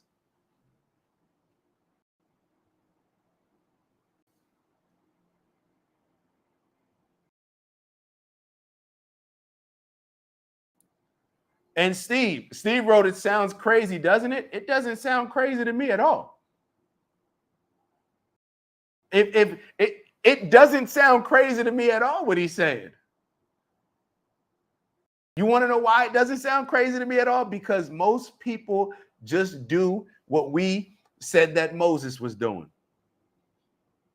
Most people just go along with whatever's convenient at the time. Most people are not willing to stand up and have their own principles, morals, and values and speak against the accepted way of living in that particular at that particular time. Most people are not willing to do that. So this doesn't sound crazy to me at all. And based on what he's saying is exactly what the Democratic Party has done when it comes to Black people for the last 100 years. Or maybe 80, 70 years, I would say, since Lyndon B. Johnson decided to push all of these social programs on us. That's exactly what this man's mindset is. Yeah, we treated you like more, some advanced pets who we have to do all the thinking for. That is exactly what Lyndon B. Johnson put into play when it comes to Black people. And we can take it to another level that we were even talking about before when it came to Rockefeller and the education system, because it just doesn't have to be racialized. We can talk about it from a standpoint of exactly when Rockefeller said, I'm not trying to create thinkers, I'm trying to create workers. That was to keep our mind enslaved to serve a greater good for a small particular group of people that was in power at the expense of the rest of humanity.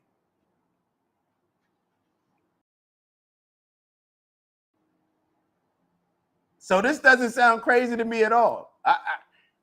I think it's shame on me. I think it's funny. Like I heard this and I started like, oh shoot.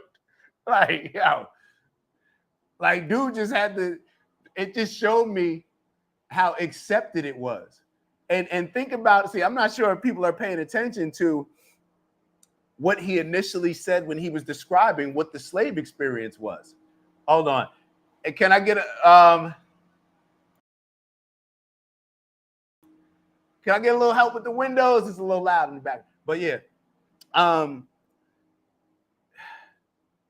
This isn't surprising at all. I lost my train. Oh, but when he was talking about earlier, when he described how happy the slaves were, like, oh my God, it seems like they were happier before than now. Now they got all these responsibilities to worry about. Before they could just play around and just hang out. That was the energy. And when I think about it right now, well, what would people rather do? What are most of our successful people that we look up to in our culture? They just playing around on the basketball court. They just playing around. They just doing entertainment, singing and dancing, carrying along.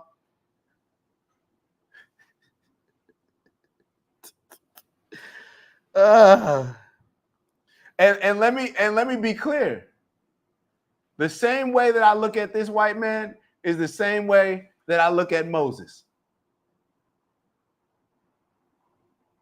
Exactly what you said, Steve. He was just adjusting to the day and time. The difference is I don't hold this guy in any high regards with any spiritual guidance, the same way that I don't hold Moses in any high regards to give me any spiritual guidance. How can a man give me spiritual guidance when you're adjusting to your day and time and condoning slavery? You can't give me any spiritual guidance. You can't elevate my frequency. But I tell you what, there will be 99% of black people that will go along with it, and you can choose from them. But me, I ain't rocking with it. So you can go have everybody else. Everybody else can go along and hold Moses in high regards and be yo, it is. I don't hold any of these people in higher regards. I'll be totally honest with you. I look up to Jesus like I looked up to, let's say, like a Bob Sanders in football, or my big bro Antoine Bethea. Like that's how I look at Jesus. Just Jesus was for life. I looked up to them and said, you know what? I like what they're doing. I'm watching Bob Sanders highlight tapes every day before my college games. But once I grow into humanity, and once I'm now competing with them, or I'm in the same field, what does Drake say? It's around the time that your idols become your rivals. And it's not in a sense of rival that I look at Jesus, just like it wasn't in a sense of rival that I looked at Bob Sanders, who was on my team. However, I did look at it like, nah, the goal is to be better than him. The goal is to appreciate Bob Sanders so much, to embrace the work ethic that he put in so much, and his culture and what he stands on and his brand so much, that knowing that I have his leadership and his God, now I can become better. That's the same way that I look at Jesus. Jesus did all these things. I appreciate and respect Jesus so much. Yo, I have the now benefit to look at Jesus in hindsight. Like a Kobe Bryant may have the benefit to look at Michael Jordan in hindsight. You got a little brother that can look at their big brother and go and look at the things that they went through. Now I can learn from those things and hopefully take things to a greater level or push humanity even further forward. But instead, we want to sit back and just idolize people. We want to sit back and let everybody else and just wait for things to change. Who's going to actually be the Jesus? We need more Jesuses. We don't need more followers. We need more Jesuses. We don't need more Moseses. We don't need more people that are writing scriptures about how to adjust to the day and time and condoning slavery. We don't need more of those. We don't need more people that are just going to sit back and not say anything about what's going on in Gaza and just be okay with it and adjust to, well, that's just, war is just pretty bad. War is just a bad thing. So that's just what happens in war. We don't need more of that. We need people that are saying, wake the fuck up. People are dying for what? That's what we need more people saying. And being fearless saying it. Whatever comes with it, comes with it. Do you really believe in the God that you say you believe in? Do you really believe in Jesus? Because Jesus was willing to risk it all. How much do you really believe in it? Or do you just appreciate the fact that somebody else was willing to do something that you'll never have the courage to do yourself? That's how I look at myself. When I'm talking to myself about certain things that I know this is going to be a little bit, risky talking about, okay, what are the things that can come back the way? Bro, who's guiding you? Who's your role? Like, who's guiding you? Oh, okay, that's my God. All right, well, I'm living like that. I'm holding myself to that standard or higher. I'm not going below it. Let's keep going with this video. Daisy was my little playmate, my maid, my friend, and the daughter of old Catherine, who was a cook that we adored. And so all those years, we played together, and everyone was happy. We never heard of all these things that we hear about today. And there were nearly 100 enormous rice plantation with many animals around and a beautiful old house and about 100 colored people there. But we loved them. They were our friends. And then it's no disgrace to say they're like children. When we say that, it's because they are like happy children, some of them. Because they like to sit in the sun and rather than work hard.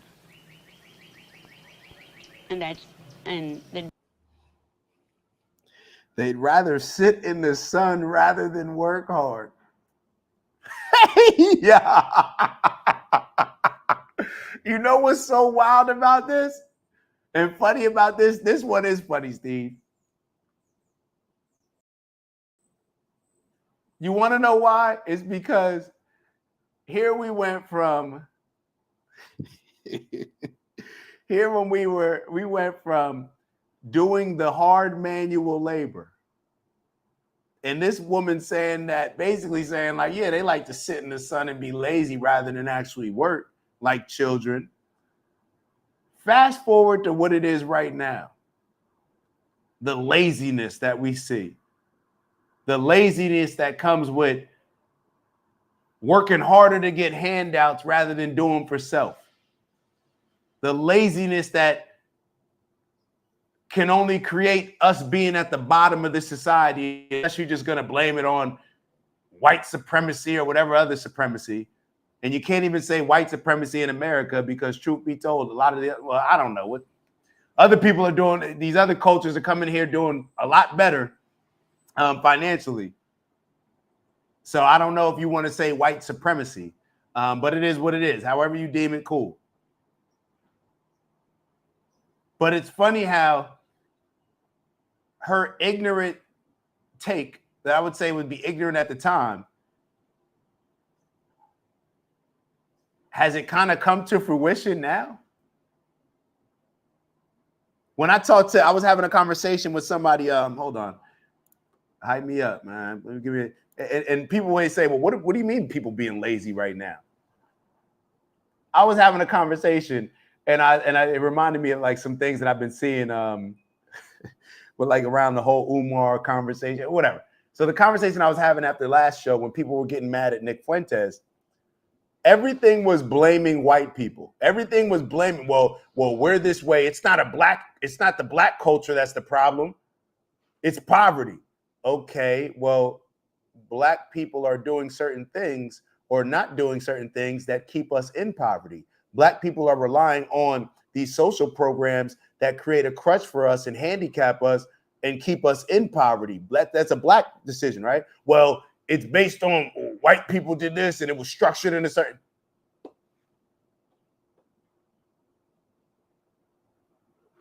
To me, that's a lazy mindset. To me, that's a lazy mindset. So when she sits here and says like, yeah, they're not working hard, they're being lazy, I'm looking at now and I'm just like, oh, and what makes it a lazy mindset? And they were telling me about the different jobs that they got. Well, this person could get this job and this person, you know, a lot of people just won't. Start your own business. This is America. Start your own business. Oh, the first one didn't work? All right, well, maybe try another one. Figure out how to do it even better. I don't know. Maybe if white people being in control is keeping us down, then maybe it would be smart to say, you know what? Maybe I'm not going to work for them. And it's not about not working for them, but maybe I'm going to create something where I can work for myself. If I truly believe that there's white supremacy holding me back, if I truly believe that all this racism is preventing me from getting the opportunities and jobs that I'm supposed to get, then create your own. Build your own. Well, I can't get people to work with me because black people don't support other black. Oh. So now you're blaming not getting the black support to support your bit. Oh, well, the reason why black people don't support each other because of white supremacy, it was divide and conquer, and now we don't like each other because of white. Everything is about blaming white people. It's lazy and it doesn't get us anywhere. People like to pick and choose the racism when it suits them or when it's against them. Oh, it's George Floyd just died. Hey, this is black owned. This is a black owned business. This is black owned business. Then when that wears out, well, black people don't support me. These white people.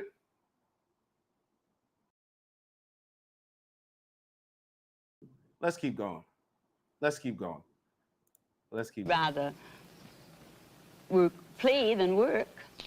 If you could, would you paint a picture for us of what it was like on the plantation in your early days? It was a lovely, happy time living in open spaces with many lovely colored people and animals and flowers and fields. My father had everything thoroughbred, from the pigs, horses, the dogs, and the people had to be thoroughbred. And we would get into a buggy with him and drive to the plantation from what we call the pine land where we lived. And we would spend, every Saturday this was, and we would spend a day in old Fortune, I can see him now, would give us. Yeah, hold on, time out. I got a question for y'all. I got a real question for y'all. Based on all the things that she's saying, when you look around at black neighborhoods right now, in the video that I was supposed to get into, which I still may end up getting into, this may be a long show. Based on everything that she's discussing and her views on black people, and even the gentleman before this, his views on black people, right? That nice gentleman. And he said they're like pets. We had to think for them. And the way she's describing it is like, yeah, they were just happy little slaves. Like they were like our children.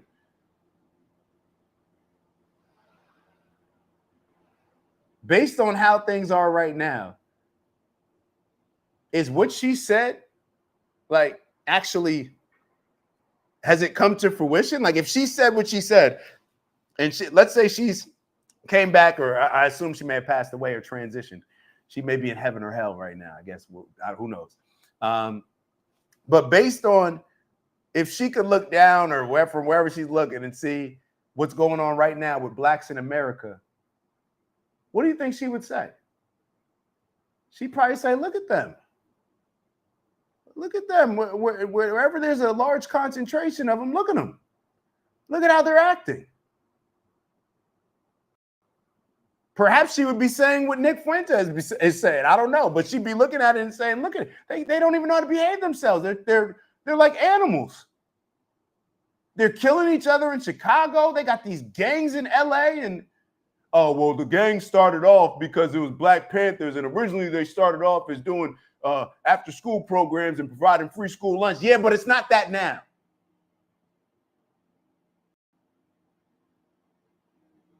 Look at how they kill each other. Look at how they behave. Look at how dirty their neighborhoods are. Look at how lazy they are. They're hanging on the corners. They should be working during the day. We have to be real with ourselves, and we're not across the board. And I'm not talking about we as black people. I'm talking about everybody, because there's a whole bunch of white people as well that look at it and they give oh well, you know, like they have the democratic liberal approach. Well, it's not your fault, you know, why you are the way that you are. Just but it's not your fault, and it's not your fault because you can't control it. You don't have the power to change it. But guess who does? I have the power. So vote for me, and I got you. Boo Boo the Fool. Dinner, and we would have a heavenly time. And old April, he was the dairyman. That's all he did. All he did was to skim the cream off of these great big big bowls of clabber and put them in the wooden churn and churn this marvelous fresh butter. That was April's job. That was April's job. He didn't do anything else but love us and skim the cream. And let me make another statement. Hold up. I promise y'all. I promise y'all. I promise you. And let me say this statement. Just like I say, nobody knows what would happen if somebody broke into their house. Everybody who has a gun at their house likes to think like, oh, somebody breaks into my house, I'm shooting them. I'm shooting them. I don't know what I would do. I don't know what I would do. None of us know what we would do. I would hope that I would act in a courageous way, whatever that would mean. But we don't know. But I preface that what I'm getting ready to say with that. There's no way that I was going to be living on a slave plantation and my slave owner be as comfortable as this woman is and thinking that life is just amazing. They would have had to kill me. There's absolutely no way. I'm being totally honest with you. Y'all know how I always say war isn't justified or war isn't it.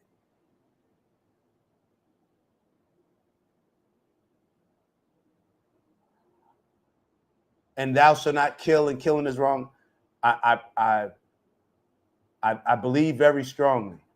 I believe very strongly that either they would have had to kill me or there's only two other options. I'm running away or I'm killing them.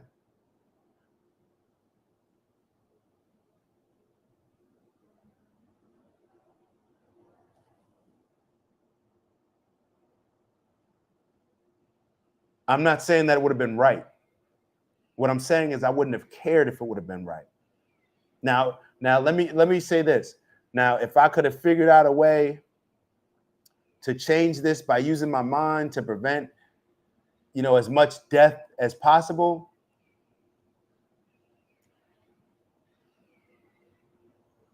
perhaps. But what I'm saying is, even if I deem it wrong, killing somebody else, I still deem as wrong. I'm telling y'all, there's no way. The reason why she's this comfortable is because of what I said earlier. Most people are just sheep. Most people would rather find some comfort in their slavery and oppression rather than to take the risk into chasing freedom.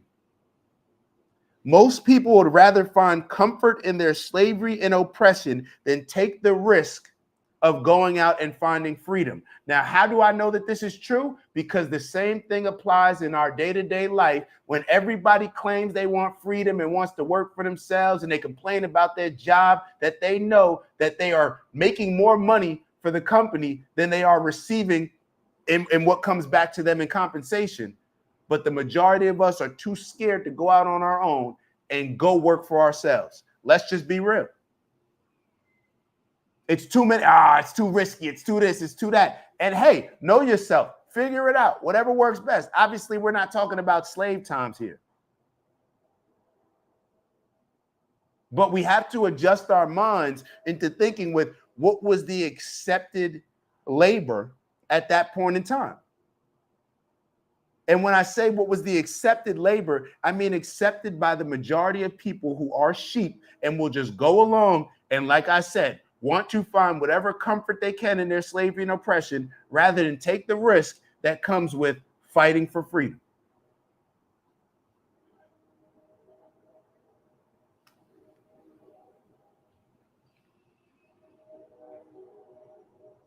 Let's move on. I think that's the end of this. All right, let's move on. I want to show y'all this other video. Oh, man. All right. We're about to, this is good. This is good. All right. This is going to be a little bit of a different video than we typically show on here. But good nonetheless. We already went over this, and why you want to start sparking up stuff? We already went. An ant gonna ask me if slavery is a choice. Yeah, this is you know how you answer somebody when it says slavery is a choice. From now on, you don't even have to say, and I'm glad you wrote is a choice rather than was a choice. From now on, if somebody ever asks you was slavery a choice, change the was to a is and say, I don't know. I guess we'll have to see. If somebody tries to enslave me, then I guess we'll see if it's a choice or not. Like, shit, I don't know what else to say. But an ant clowning because he knows exactly how I feel about it. I think everything's a choice. We may not like our options, but I think everything's a choice. So the same way that these people, and this is the same way that these people, listen to how she's talking about her slaves. Oh, it was a joyful time. Like it was the same way that they feel comfortable in having that outlook. You can't tell me that those slaves didn't make the choice to say, you know what, we're enslaved here. Let's just make the most of it. Let's just enjoy this beautiful, piece of property that we're living on with all this nature. We may live in the little house and master live in the big house, but you know what? This is pretty good. This is what people tell themselves their entire employment experience. I can't stand this job. I hate these people. I can't stand my boss. My manager's an asshole. Or they don't appreciate me. They don't value me. They don't. But I'm gonna still work here though because it's I'm gonna just make the most of it. They pay me all right. I don't get paid a lot, but it's cool. I may not have an office, but at least they give me a big desk. They give me some vacation time. Come on now. Everything's a choice. That is the most godly thing that we can embrace. The most godly thing that we can embrace is what God gave us, right? Free will. So that is the most godly thing that we can do is embrace that we have it, that everything is a choice. Tell me something that we could tell me a way of life that would be more godly than embracing from a premise standpoint, a foundational principle that everything is a choice. Everything is a choice. Everything that goes on with us today will be a choice. A choice of how we respond to what is presented to us in the now. But let's take a look at this video. Hold on. Ain't playing around with me. He just made me go. You see how I could just be. You see how Ant knows that he could just get me to go down the path. Like yo, Ant probably sitting over there like, yo, I bet you I can get him to take his mind off of what he was getting ready to talk for the next 3 minutes. Watch, I'm just going to head over there. Yep, got me. All right, so are you guys seeing this on the screen? Let me. So like I said, this is a show called The Debut. Now the host, he had a dope experience on this show. The song talking about a whole lot of stuff that is not promising and positive for our culture, in my opinion. And as he describes it, he's just talking about his life. Cool, whatever. I want y'all to fast forward. I'm gonna play a little. I never even saw the performance of this guy, but we'll watch a little bit of the performance. But then I want to fast forward to the conversation that they have afterwards. All right, let's get into it. Like I said, it's a little different. Talk about. So just know this. We get. Hold on. I lean not to my own understanding.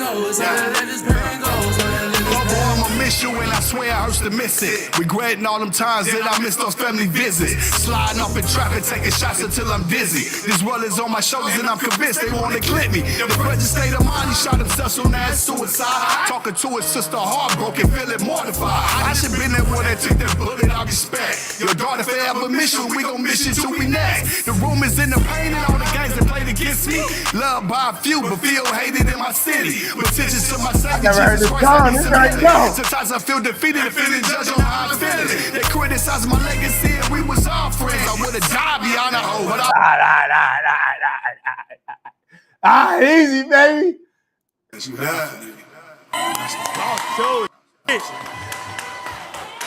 Lord be to And Jesus I heard Christ. you Wow. say I composed this chorus and all that. So you wrote out you wrote the chorus, all that. All that. I heard it. Real business. How long you been doing music? Man, for a minute. Yeah, I was gonna say don't give me no 2 years. Put it like this. You can't strike at a fist with God. You can't do what? You can't strike at a fist with God. All right. Your gift belongs to God. Period. Whether you want to like it or not. It says in the Bible that he got vessels to glorify and he got vessels to dishonor him. But it don't matter. You're going to be used. Now, how you glorify, bro, it's on you. Now, you got people out here dying for the same stuff. But yet and still, we talk. Hold on. Are y'all all right? I know I played the music, so people probably a little thrown off. I want y'all to hear this conversation. It's a very important conversation, not for Black culture, for American culture, right? Because as we said on the last show, Black culture is one of the leading cultures in American culture. What is deemed as Black culture. All right, put air quotes on that. Belongs to God. Listen. Say don't give me no 2 years. Put it like this. You can't strike at a fist with God. You can't do what? You can't strike at a fist with God. All right. Your gift belongs to God. Period. Whether you want to like it or not. It says in the Bible that he got vessels to glorify and he got vessels to dishonor him. But it don't matter. You're going to be used. Now, how you glorify, bro, it's on you. Now, you got people out here dying for the same stuff. But yet and still, we talk about, oh, bro, we gotta man, do this and we gotta do that. But yet and still, we go right behind our back, bro. And we do the same shit we talk about. So just know this. We get on these tracks and we write this shit. Y'all don't hold that shit accountable. God holding you accountable. You can be like, it's cap. We just selling music. Every idle word gonna get judged, bro. Use your words wisely. God created the world with words, bro. Listen, bro. Now, listen, I don't want no accolades. Y'all need to hear this for the youth. I'm doing this for my Black people. Because we coming together. You feel me? And they don't like this shit. This is power. You feel me? And we killing each other over shit that next year ain't even gonna think about that shit again. You hear me? So y'all need to take charge, help with each other, bro. Stop hating on each other. Lift this shit. This brother came from the dirt. I can't wait y'all here to support him. I didn't give a damn about this music. I wanted to support, bro. I seen this hustle. That's From real. the hoodlines. I know, bro, more than bro thing, bro. Support your brother. God have you. Use your gift wisely, bro. Seek not the things of this world, bro. Seek first the kingdom of God and all its righteousness. And everything that you want, all that, give it to you. You hear me? That's real. Real talk. That's real. And this ain't for the likes. I ain't want to cut y'all, big. I ain't want want to cut y'all, big dog. Though, like I'm hearing what you're saying, bro. Like, but at the end of the day, man, when God give you a gift to use, bro, it's on you to use it, bro. How you choose to use it. Just because they chose to cancel R. Kelly don't mean he ain't the greatest they ever do it. Like, we gonna talk real though. Like, I'm gonna keep it 1,000 to you, bro. Like, yeah, you spoke your message. I'm gonna tell you the truth though. Like, yeah, when you do music, bro, like you gonna rap about what you gonna rap about, bro. Like, and we gonna do that all the way 100 though. Like, and at the end of the day, bro, long as you know why you're doing it, and long as you know what you up to when in the midst of doing it, and you not controlled by the devil and those negative energies, bro, can't beat you. And I'm sitting proof, not living proof. I'm sitting proof. Like, of what you talking about, though. You know what I mean? Like, so when you say you talking to the kids, though, tell them that 10 or 9, 13 told them, like, I won't slide through what the wood attorney and I changed my whole motherfucking life and my family life, big dog. Like, bro, you struck a nerve in me, big dog, because it just. I want to just pause it real quickly so everybody can follow what's going on. The host is a rapper. He makes music that this guy who just is on stage, he clearly got triggered by, because the guy on stage is pretty much saying like, "Hey, you're a vessel, you're a vehicle for to spread either positive, align with God, or Satan." You know, the same conversation we've been having today. The guy on stage is saying we can't just talk about things and act as if we're not going to be held accountable for those, or even beyond that they have an impact on a lot of the people that we're influencing. A lot of the people that we're spreading this music to, when they hear us talking about we're going to slide through, like Buddy was just talking about, it's creating a negative energy, and it's teaching them to do the wrong things. So I don't know if y'all peeped when he said every idle word will get judged. That's what he's talking about. Now, the person who's talking right now, he's trying to massage it and be like, well, this changed my life, just speaking real. Well, if speaking real changed your life and you're one of the entertainers, 1 out of a million that it actually changed your life, what about the other people, the 999,000 or 100,999 people who it didn't change their life, who would actually encourage them to do certain things that are going to ruin their life? Yeah, I don't got to explain the whole conversation, but just for people, just to make sure that everybody's following along, I'm going to run it back maybe about 10 seconds. 10 of 9, 13, total proof, not living proof, I'm sitting proof. Like, of what you talking about, though. You know what I mean? Like, so when you say you talking to the kids, though, tell them that 10 of 9, 13 told them, like, I won't slide through what the winter turning, and I changed my whole motherfucking life and my family life, big dog. Like, bro, you struck a nerve in me, big dog, because it's the same that them Israelites be talking to me in my city, and that bothers me, though, like, because at the end of the day, I probably motivate more kids than a goddamn Chuck E. Cheese. Like, and that's the problem. See, this is when pride and emotion speaks. Rather than this brother on stage who's speaking from a logical standpoint, you could just tell how excited Buddy is. I've probably motivated more kids than Chuck E. Cheese. Of course, you probably motivated a lot more kids than a lot of these positive influencers are able to motivate them, if we're just being honest. But that's the problem. The same that them Israelites be talking to me in my city, and that bothers me, though, like, because at the end of the day, I probably motivate more kids than a goddamn Chuck E. Cheese. Like, real shit, though, like, for real. And when I get up here, though, and I sit behind this microphone, though, even though I talk that street that I was raised on, I make sure I lead and leave with God, period. I can't get mad at him.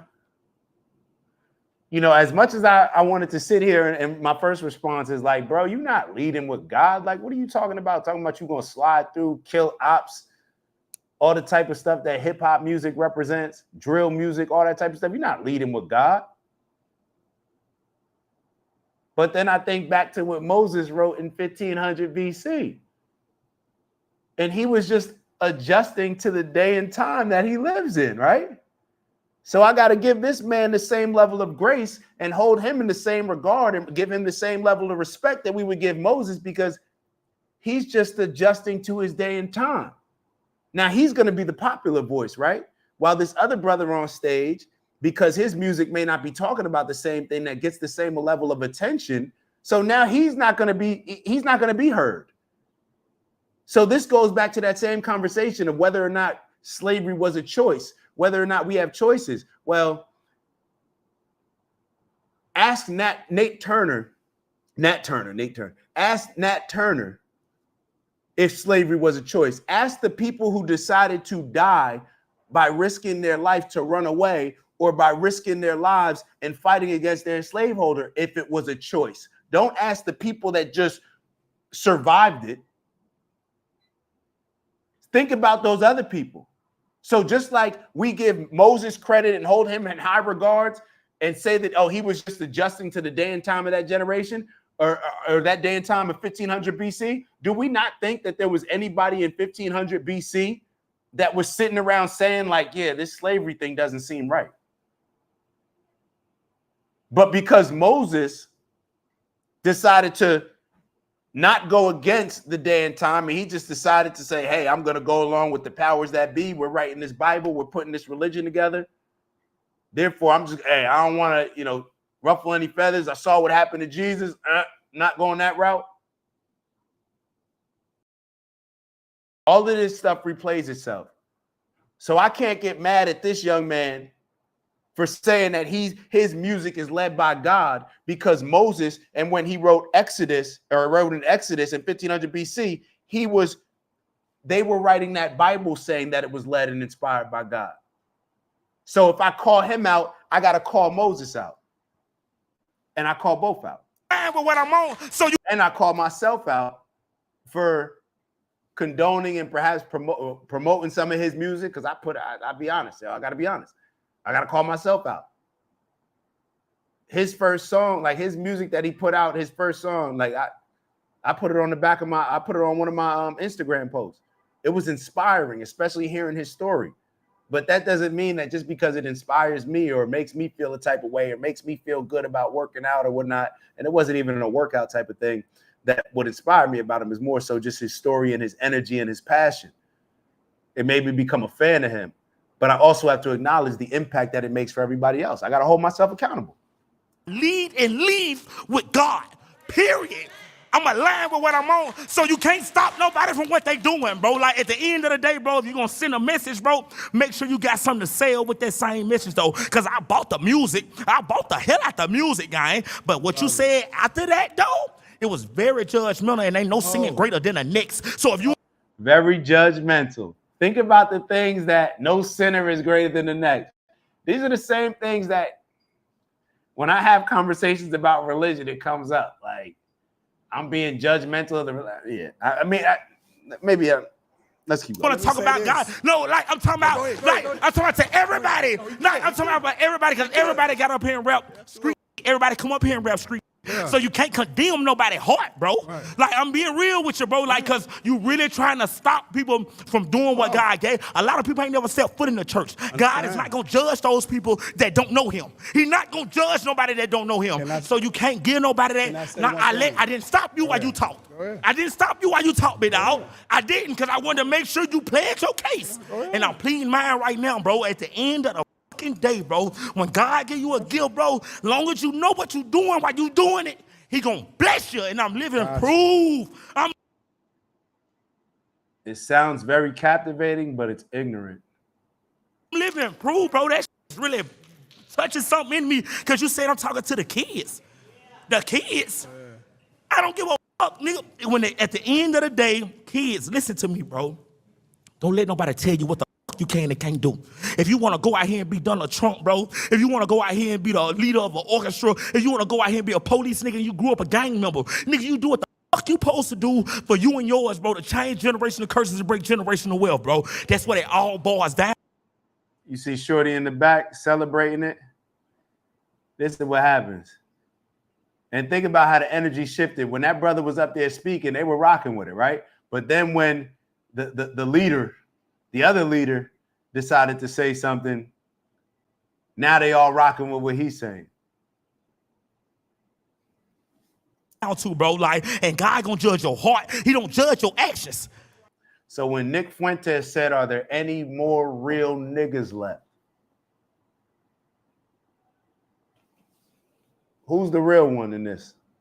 Because there's plenty of people that think like him. Plenty of people that will validate the things that we do on a day-to-day basis, the music that we put out. We'll celebrate Jay-Z. What has Jay-Z literally accomplished? Like, really? And I hate to just make it about Jay-Z, but it's all the rappers. But Jay-Z is the one that, you know, comes to mind. What is it? He sold drugs. He created a business, rapped about selling the drugs, gave us some lessons and game along the way based off selling drugs that we could apply to reality. But is that really... If everybody decided to follow Jay-Z's path, would we be in a... Matter of fact, we're seeing the world exactly as it... We're seeing Black culture play out as if everybody, the majority of us, decide to follow Jay-Z's path. See, the problem is most people just don't get to the end. So it's the same thing with him. This music blessed me. Yeah, but it also spreads poison along the way to everybody. Period, bro. Like, yeah, you can't use the big homie to preach to nobody, bro, if you ain't gonna preach right. Keep it real, bro. Like, you can't use the big homie to preach to anybody if you're not gonna preach right. There's a reason why I'm playing this whole message. There's a reason why. I'm talking about, bro, it's so real to me, bro. Like, you will make a kid feel like they shouldn't even put their song out. No, of your words, but now if I would listen to what you were saying, I would go and flush every song I got. No, listen what I'm the saying. Song, amazing. And guess what? That's what sells. They don't hear words. They hear what go on the beat. Absolutely. They hear what go on the beat, fool. And that's what you sold. But at the end of it, though, you condemn people, bro. He said they don't hear words. But notice his first response when Buddy finished up his music. He was saying, I heard what you said there. You wrote the hook. I heard what You condemn souls, you condemn lives, you condemn gifts, bro. Like, and that's something though, like you just can't, you gotta be ready to stand on that when you start pointing and blaming and giving judgment to people, bro. Can I say this? Real I'm coming from a hood. I'm coming from a hood when I'm speaking. And it's all respect, but I don't mean no disrespect. Like, I stand for something. Listen, I stand on my own 10. I stand on God. I stand on the word of the presence of God. I did 16 years in prison. I went to Northwest. I went to Lake County. I ain't never did a day. Hardeman County, Moore County. I'm 14 years old. I was in prison for murder. I can talk like this.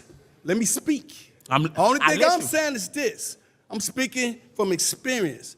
I'm losing homies right now because they're going back and forth with, I'm going to kill you, I'm going to slide, I'm going to do this. One thing I'm saying, if you're going to be creative, if you're going to make music, you can make some music about Jesus. You can make some music about uplifting. It's no music about that.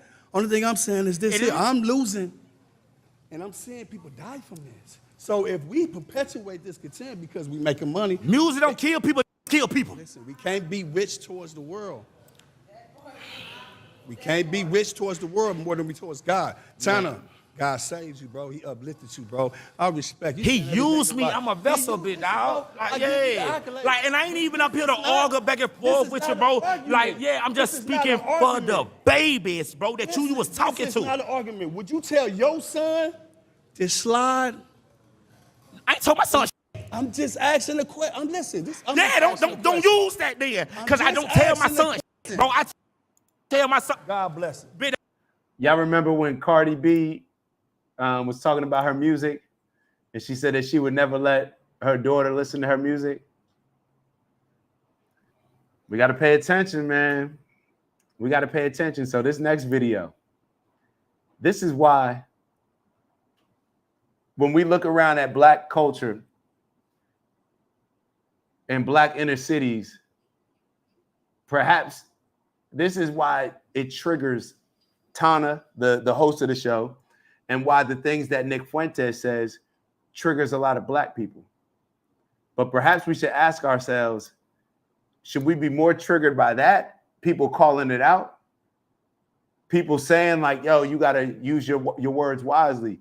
If you're doing all this music and you're influencing all these people, you got to be responsible with the message that you're putting out along with it. Should that trigger you more? Or should we be triggered by this? Hold on. Should we be triggered by this?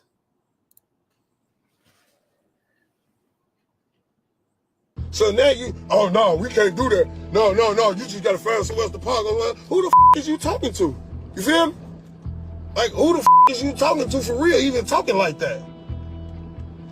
Like, that be the and that's what make a motherfucker be wanting to get into it with y'all, because y'all ain't got no respect. What's up, bro? What's up? Hell no.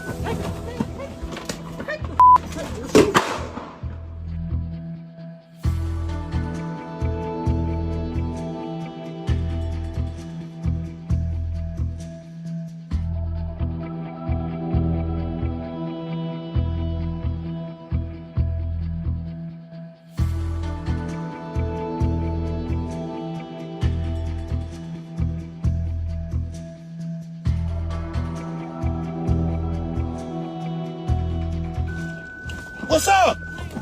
Hell no.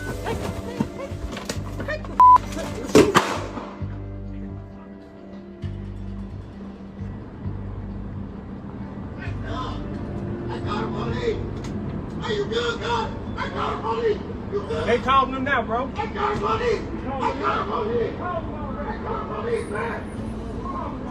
Put pressure on me. Are you good? Put pressure on me. Put pressure on me. Put pressure on me.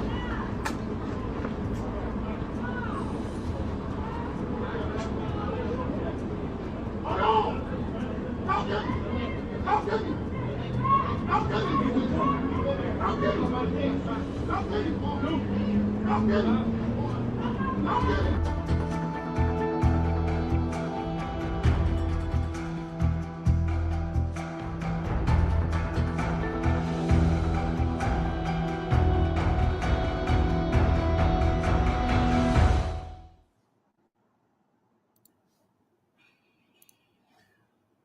It said the shootings are down. I think it's 100 less shootings this year than it was last year, they said at this same time in Chicago.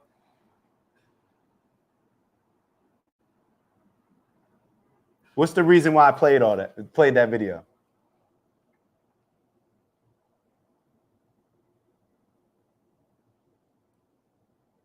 Does this happen in white neighborhoods? Do we see a lot of white people going on Facebook Live or Instagram Live against you? I feel like this happens all the time. This happens all the time. And I wrote down a couple things that I wanted to discuss on this particular issue.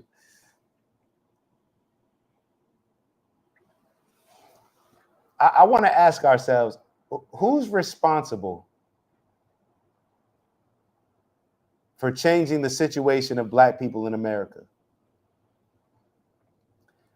And I believe that this question, I may have mentioned it earlier, but I believe that this question is which largely shapes our perspective on whether or not we'll lean liberal or conservative. And it shouldn't even be about politics.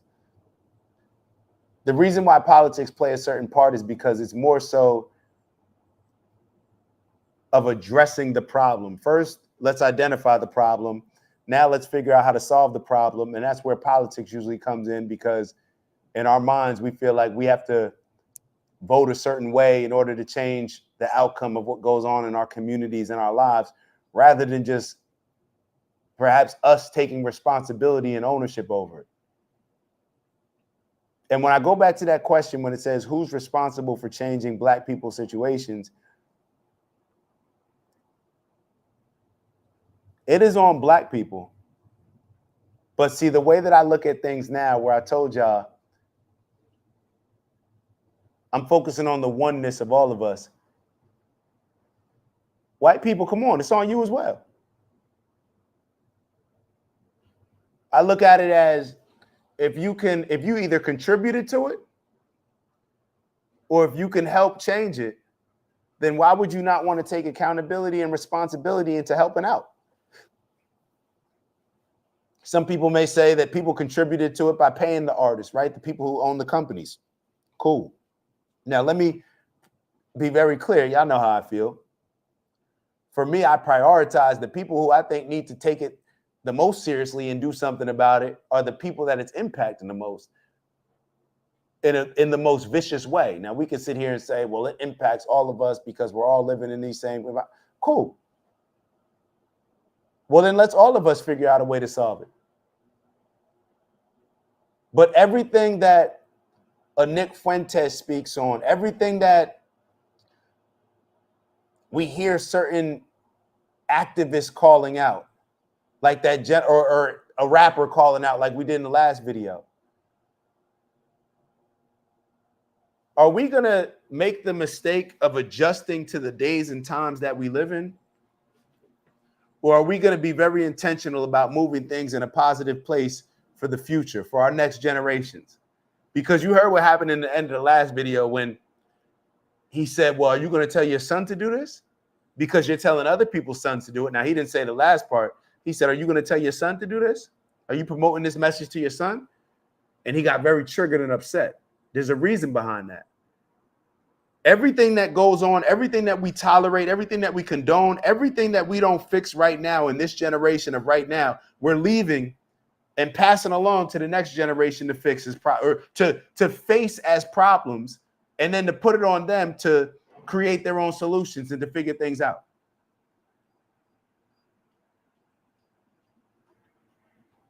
I don't know. I think that we as a people, forget the government, forget the politicians.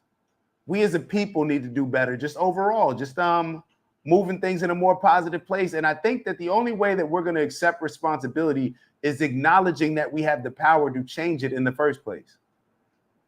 A lot of us look at it like, oh, I don't got the power to do this. It's God, it's this, it's Jesus. I'm waiting for Jesus. No, it's on us. We are the gods. We are the ones that can make the changes. We are those godly beings that if we change how we move in society, if we change our culture, we can move to a place where we're closer and closer into getting that heaven on earth and achieving that greater peace. If not, then what is the What greater purpose could there be for humanity than embracing that? When we take a look outside of our selfish lives and our own self-interest, what greater purpose could we have? And I remember seeing this other video that I wanted to show real quick. I remember seeing this other video, and I saved it. I think I even posted it to you guys before. But there was a video that a lot of people got triggered by. There was a video that a lot of people got triggered by. Hold on, let me share the screen real quick. Hold on. Is this tab being shared? Okay, perfect. This is already being shared.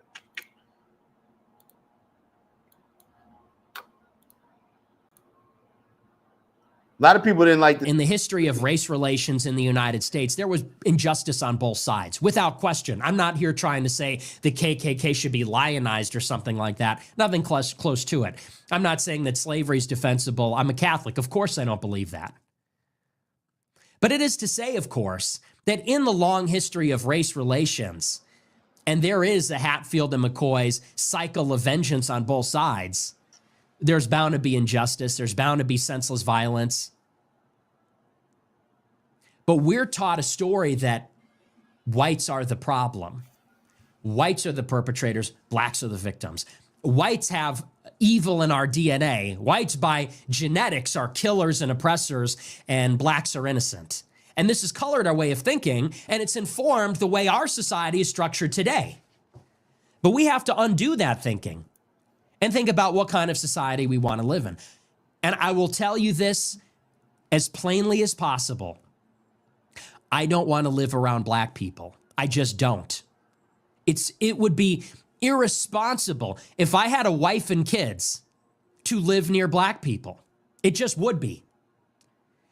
And that's not to say that every black person is violent. It's not to say that every black person is the same way.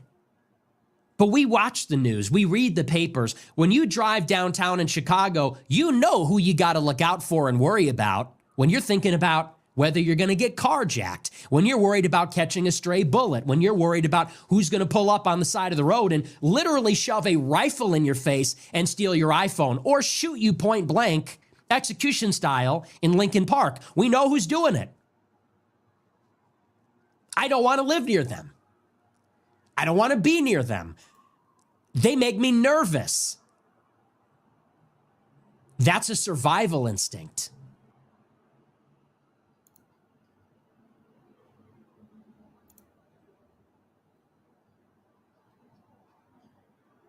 When we watch the video that we saw and we understand what's going on in Chicago, instead of getting upset at what he says, why don't we just change it? Steve wrote earlier, I just put up a post. What example and influence are we going to bring to change the hearts and minds? I think first off, it's understanding that we have the response. First, understanding we have the capability to change it. Because a lot of us, we tell ourselves like we move in a way where our actions, we feel that our actions don't influence anything. I tell you, same thing that I called myself out about, where it's like when I'm putting up a song on maybe a video that I'm doing on Instagram or something, I gotta be like, I don't like that part. You know, I may say, nah, I can't put that song up, or I can't put that part up. We're all playing a role. I'm playing a role. So it's first, I think, when we understand in our minds that we can, that we are powerful enough, that we are godly beings, that we influence the rest of the world around us, then I think we'll naturally hold ourselves to a higher standard. And then when we do that, we'll be a little bit more critical, or maybe a lot more critical, of the decisions that we're making. And thinking about them from a standpoint, how does this influence society? How does this influence culture? Does this continue to mislead people, or does this uplift and empower people? That's how I would look at it. That's how I would look at it. And like anything else, like Quee says, be the change. Be the change that we want to see in the world. Be the change. Isn't that an example of how godly beings we are? If all we have to do is be the change that we want to see in the rest of the world, and that will directly impact the rest of the world. It's not just be the change just to be the change. It's be the change with an understanding that if everybody me being the change will impact others people that I influence to be the change. And that will continue to spread and compound like anything else spreads and compounds. We just have a lot of the negative things spreading and compounding. So that's where we'll leave it. We are all actors on a stage called life. Some of us will and get to the point to where we direct our play, but there are some of us that will not get any further than cleaning up the aisles. We have to teach each other that even though cleaning up the aisles is the thing that your job task does, today does not mean that tomorrow you will not be the manager, but everyone starts somewhere. I like that approach, I like that approach. Everybody do me a favor, like the stream. We're getting ready to do the most important part of the show, which is we'll take 60 seconds today. All right, so we're going to do 60 seconds, meditate, manifest, get your breath work in, whatever it is that you need to do. Every exhale, we know we're releasing all the negative energy. Every inhale, we're inhaling the positive. And be appreciative. I'm appreciative of these conversations that we're able to have. I'm very appreciative of these conversations that we're able to have because a lot of times this stuff just stays in us. And if we're not exposed to different perspectives that may challenge our current beliefs, then we're never going to change and grow. All right. There's certain things that used to trigger me that people used to say, and I'm like, I had to fight those temptations into actually understanding and hearing the message and being like, you know what? Okay. That's something that I can change. That's something that I'm going to use to empower me to be the change that I want to see, rather than to just make an excuse and to validate something with, well, this is only happening. This happens to me because of those people. That's limiting myself. That's selling myself short on who I am and what I can accomplish and the impact that I can make. Steve wrote, this is the question that we all need to ask ourselves. What's our plan to impact ourselves, our families, our communities? Diagnose where you're at and get busy. Let's focus on that for our 60 seconds, Steve. I'm going to leave that on the screen. I'm going to focus on that for my 60 seconds. So you guys decide to do what it is that you need to do. If you're in a safe place, you can close your eyes, you can leave them open, whatever feels best.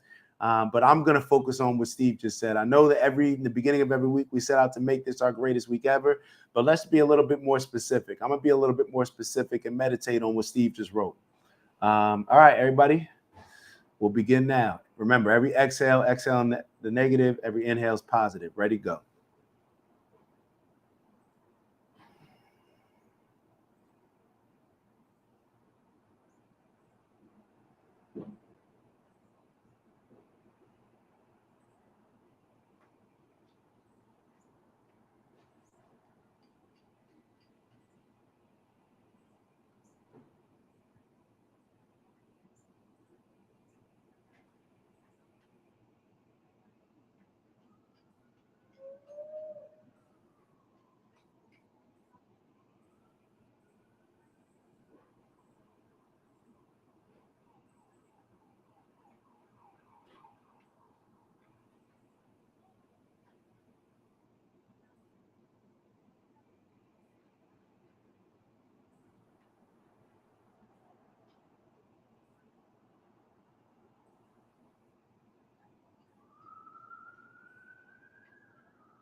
Whoa, my bad. We went a little extra. All right, one last inhale.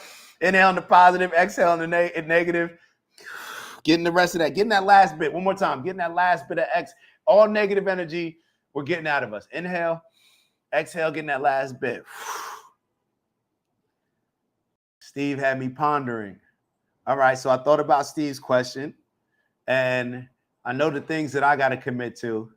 I have to get married, have a family, and be an example of how to be a family man, because I think it's very hard or very easy for a lot of us to fixate on self-interest when we don't have other people that we're working with and that are relying on us to fulfill our role. I think it just shapes our mind in a better perspective when we're looking at things from that standpoint, and it gives people something to look up to.